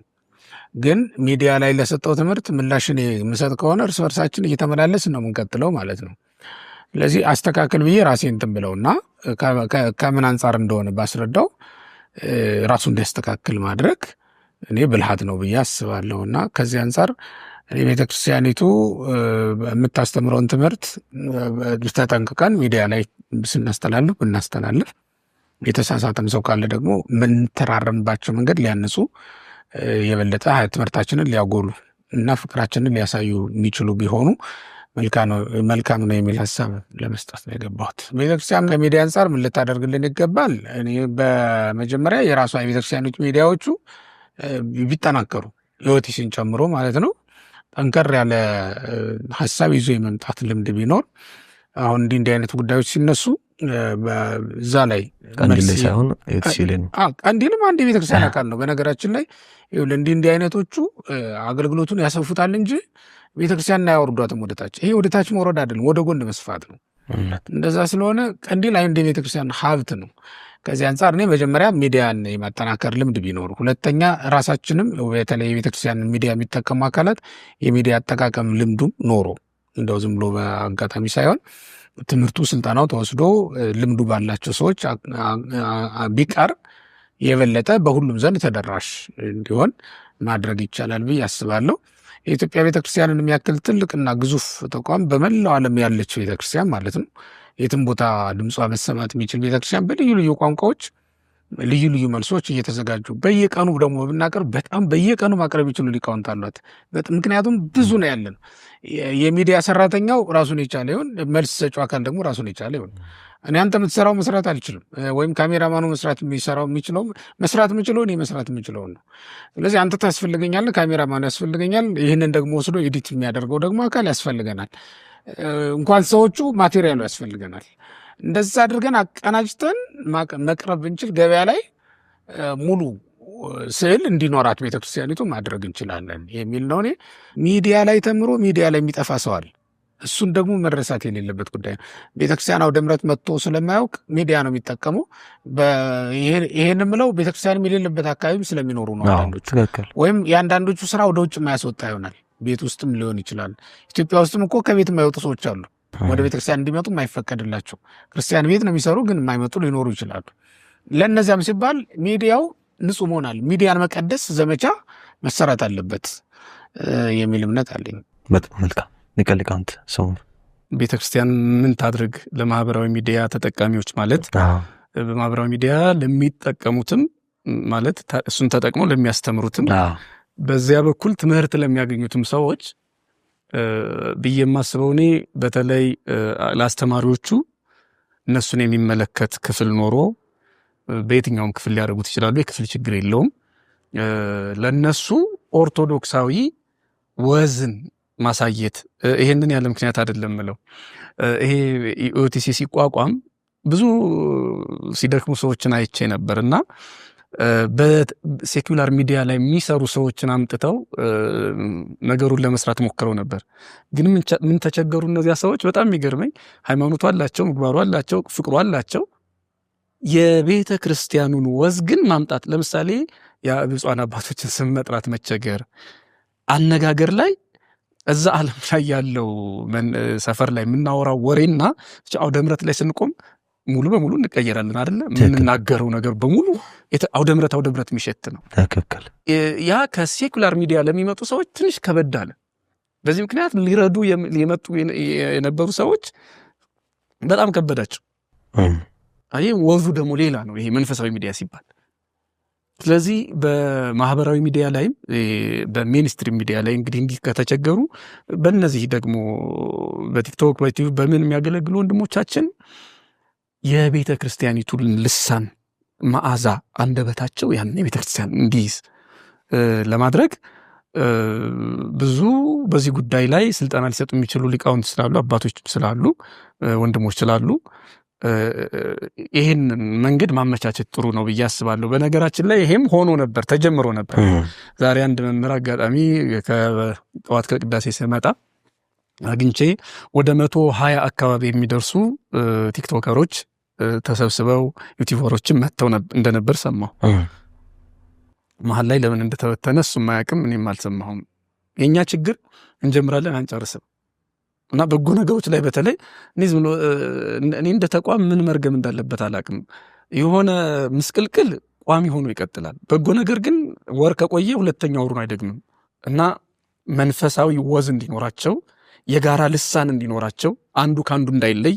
ያው ቅድም እንደተባለው ካህናት የሚሰደቡበት ከሆነ ማህበራዊ ሚዲያ ምንድን ነው ጥቅሙ? ስለዚህ ያ እንዳይሆን ካህናቱም መምህራኑ ማለት ነው፣ መደበኛ የቤተ ክርስቲያን አባቶች መምህራኑ እንደኛ አይነቶቹ ማለት ነው፣ በመደበኛ ቤተ ክርስቲያን ውስጥ ያሉት እዚህ ማህበራዊ ሚዲያ ላይ ካሉ ምናልባት እንደሆነ የጋራ ጉዳይ ሳይኖር ላይቭ የሚባለውን መርሃ ግብር ባይጀምሩት ብዬ አስባለሁ። ተመካክረው ሲገቡ ደግሞ አዲስ ሐሳብ እንዳይመጣ ከመጣም ርዕሳችን አይደለም የዛሬ አጀንዳችን አይደለም እያሉ መልሰው የጋራ መግባቢያ ከተያዘ በኋላ እንደገና ቢገቡ እንጂ ዝም ብሎ እንደ ቡና ተጠራርቶ ናገባ ብሎ ድንገት የመጣው ሰው የሆነ አጀንዳ እያነሳ የሚያስቸግር ከሆነ በጣም ከባድ ነው። ወደዋለሁ ማህበራዊ አገልግሎት እኛ ያልደረስንበት እኛ መሆን ያልቻልነውን እየሆኑ ወጣቶች ወንድሞቻችን በጣም ጥሩ ስራ ሰርተዋል። ነገር ግን እነዚህ ጥቃቅን የሚባሉ ጉድለቶች ቢስተካከሉ የበለጠ ጥሩ ይሆናልና ትልልቅ ሰዎችም ገብተው ሳይ ይሄ አሁን ስለ መርገም ሲከራከሩ ሳይ አሁን መርገም የት ነው ቦታው? እዛ ማህበራዊ ሚዲያ ላይ ማንን ለማትረፍ ነው? ይሄን ውዝግብግብ ነው ያመጣው። ትክክል። ቤተክርስቲያን ለምእመናኖቿ ለማህበራዊ ሚዲያ ተጠቃሚዎቿ እና ለአስተማሪዎቹ ብታደርግ ብዬ የማስበው መጨረሻ ልክ ይሄ ሊቁ እንዳለው በቆላ የተዘራ ስንዴ በደጋ የተዘራ ስንዴ ዝም ብሎ ተበትኖ ሳለ አንድ ነው፣ ዝም ብሎ ቅንጣት ነው። ሲሰበሰብ አንድ ዳቦ ይሆናል። አንድ ዳቦ ቢያደርገን ወይም ቤተክርስቲያኒቱ እንደዛ ብታደርግ ብዬ አስባለሁ። አንድ ዳቦ ማድረግ መሰብሰብ፣ ችቦ ሆኖ የሚበራው ደመራ የሚሆነው ዝም ብሎ የሆነ ቀጫጭን እንጨት ሆኖ እዛ ስለተለኮሰ አይደለም። ሰብሰብ ሲል ነው ደመራ የሚሆንና ለቤተ ክርስቲያን ዝም ብሎ አንድ ደረቅ እንጨት ከመሆን ችቦ እንሆንላት፣ ሰብሰብ እንበል ነው። እና ይሄንን መሰብሰብ ደግሞ ስልጣን ያላት ቤተክርስቲያን ናት። ይሄን ጉዳይ ቸልባትል ነው እንደ ቅድሙ የምንለው። ይሄ ነው አጭሩ ነገር። ስለዚህ ለኛም ለቤተክርስቲያንም ነው መልእክቱን ያስተላለፉት። ለምእመናኑ ተላልፏል። ለቤተክርስቲያንም ደግሞ ላሉት በአመራር ላይ በስልጣን ላይ ላሉት አባቶች ወንድሞች መልእክቱ ተላልፏል ማለት ነው። እንደሚደርሳቸው አስባለሁ። ትንሽ ምን አለ አንዳንድ ጊዜ እቺ አንደበታቸው ላይ ትንሽ የቤተክርስቲያን መዓዛ የሚያጡበት ሁኔታ አንዳንዴ ሲፈጠር ይመስለኛል።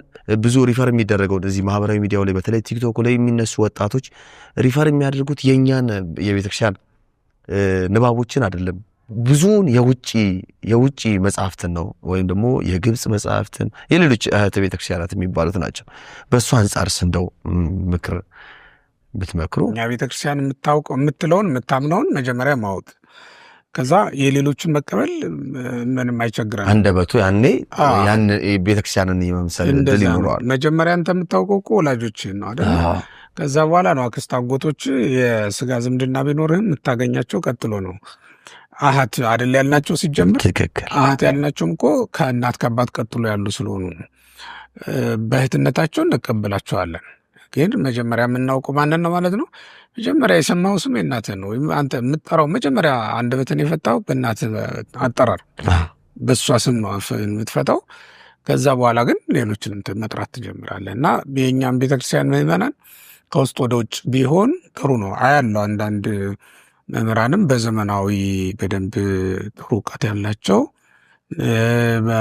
የውጭን ቋንቋ ማጥናት የተቻላቸው ሰዎች ከኛ ይልቅ ያኛው ሲቀናቸው እመለከታለሁ። ሁለት ነገር እረዳለሁ።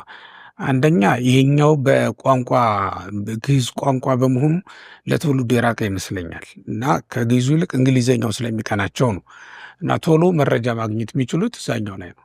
ሁለተኛ ደግሞ ያኛውን ቶሎ ብሎ እንትን ላይ ኢንተርኔት ላይ ሰርች አድርጎ የማግኘት እድል አላቸው።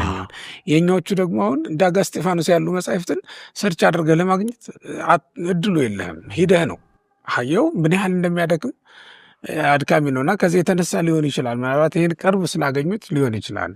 ግን የኛ ቤተክርስቲያን ምን ትለዋለች ይሄን ብሎ ደግሞ ማረጋገጥ ይችላል። ሳታስተላልፈው ነው ደግሞ ይኸውልህ ትምህርት እንደ ምግብ አንድ ሰው ብቻ አይደለም የሚጎዳው። ምግብ ቢመረዝ አንድ ሰው ነው የሚጎዳው። ትምህርት ግን ሲመረዝ ያውም በሚዲያ ሲሆን በጣም ብዙ ሰው ነው የሚጎዳው።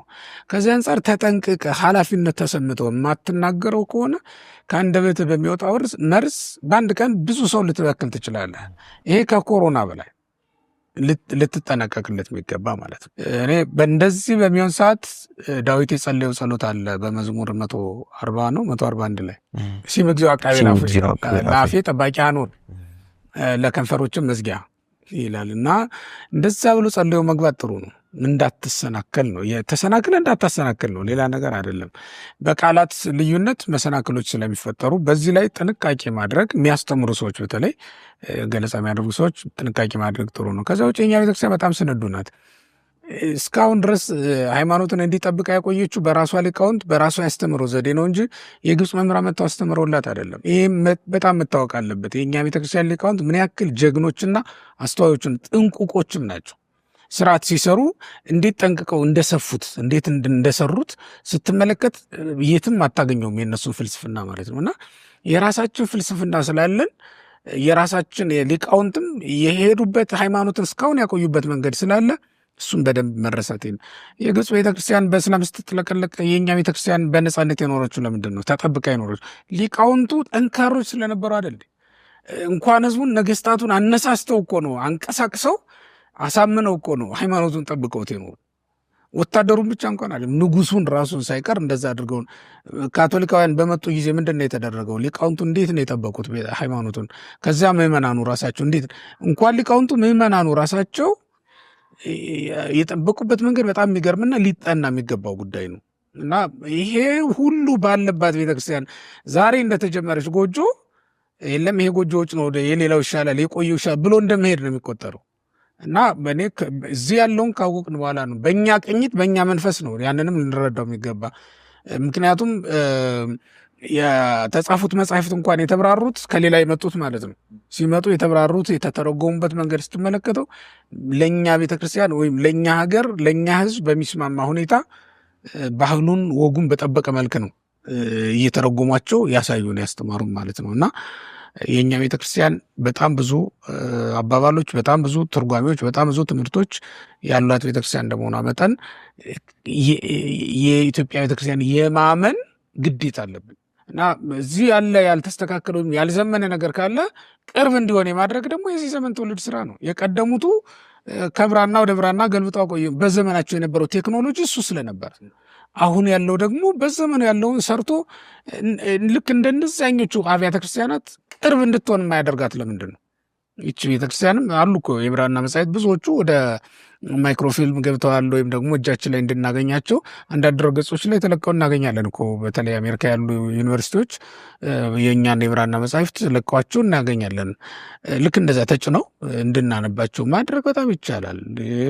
ማውጫ ማበጅተንላቸው ማፍጠን ነው፣ ማዘመን የኛ ድርሻ ነው የሚሆነው እንጂ ስለ ራቀ ብቻ አንድን ነገር እንደውም አይጣፍጥም ብሎ መተው ልክ አይደለም የሚል እምነት ስላለኝ ይህም እንዲታረም በዛው እግረ መንገዱን መናገራችን መልካም ነው።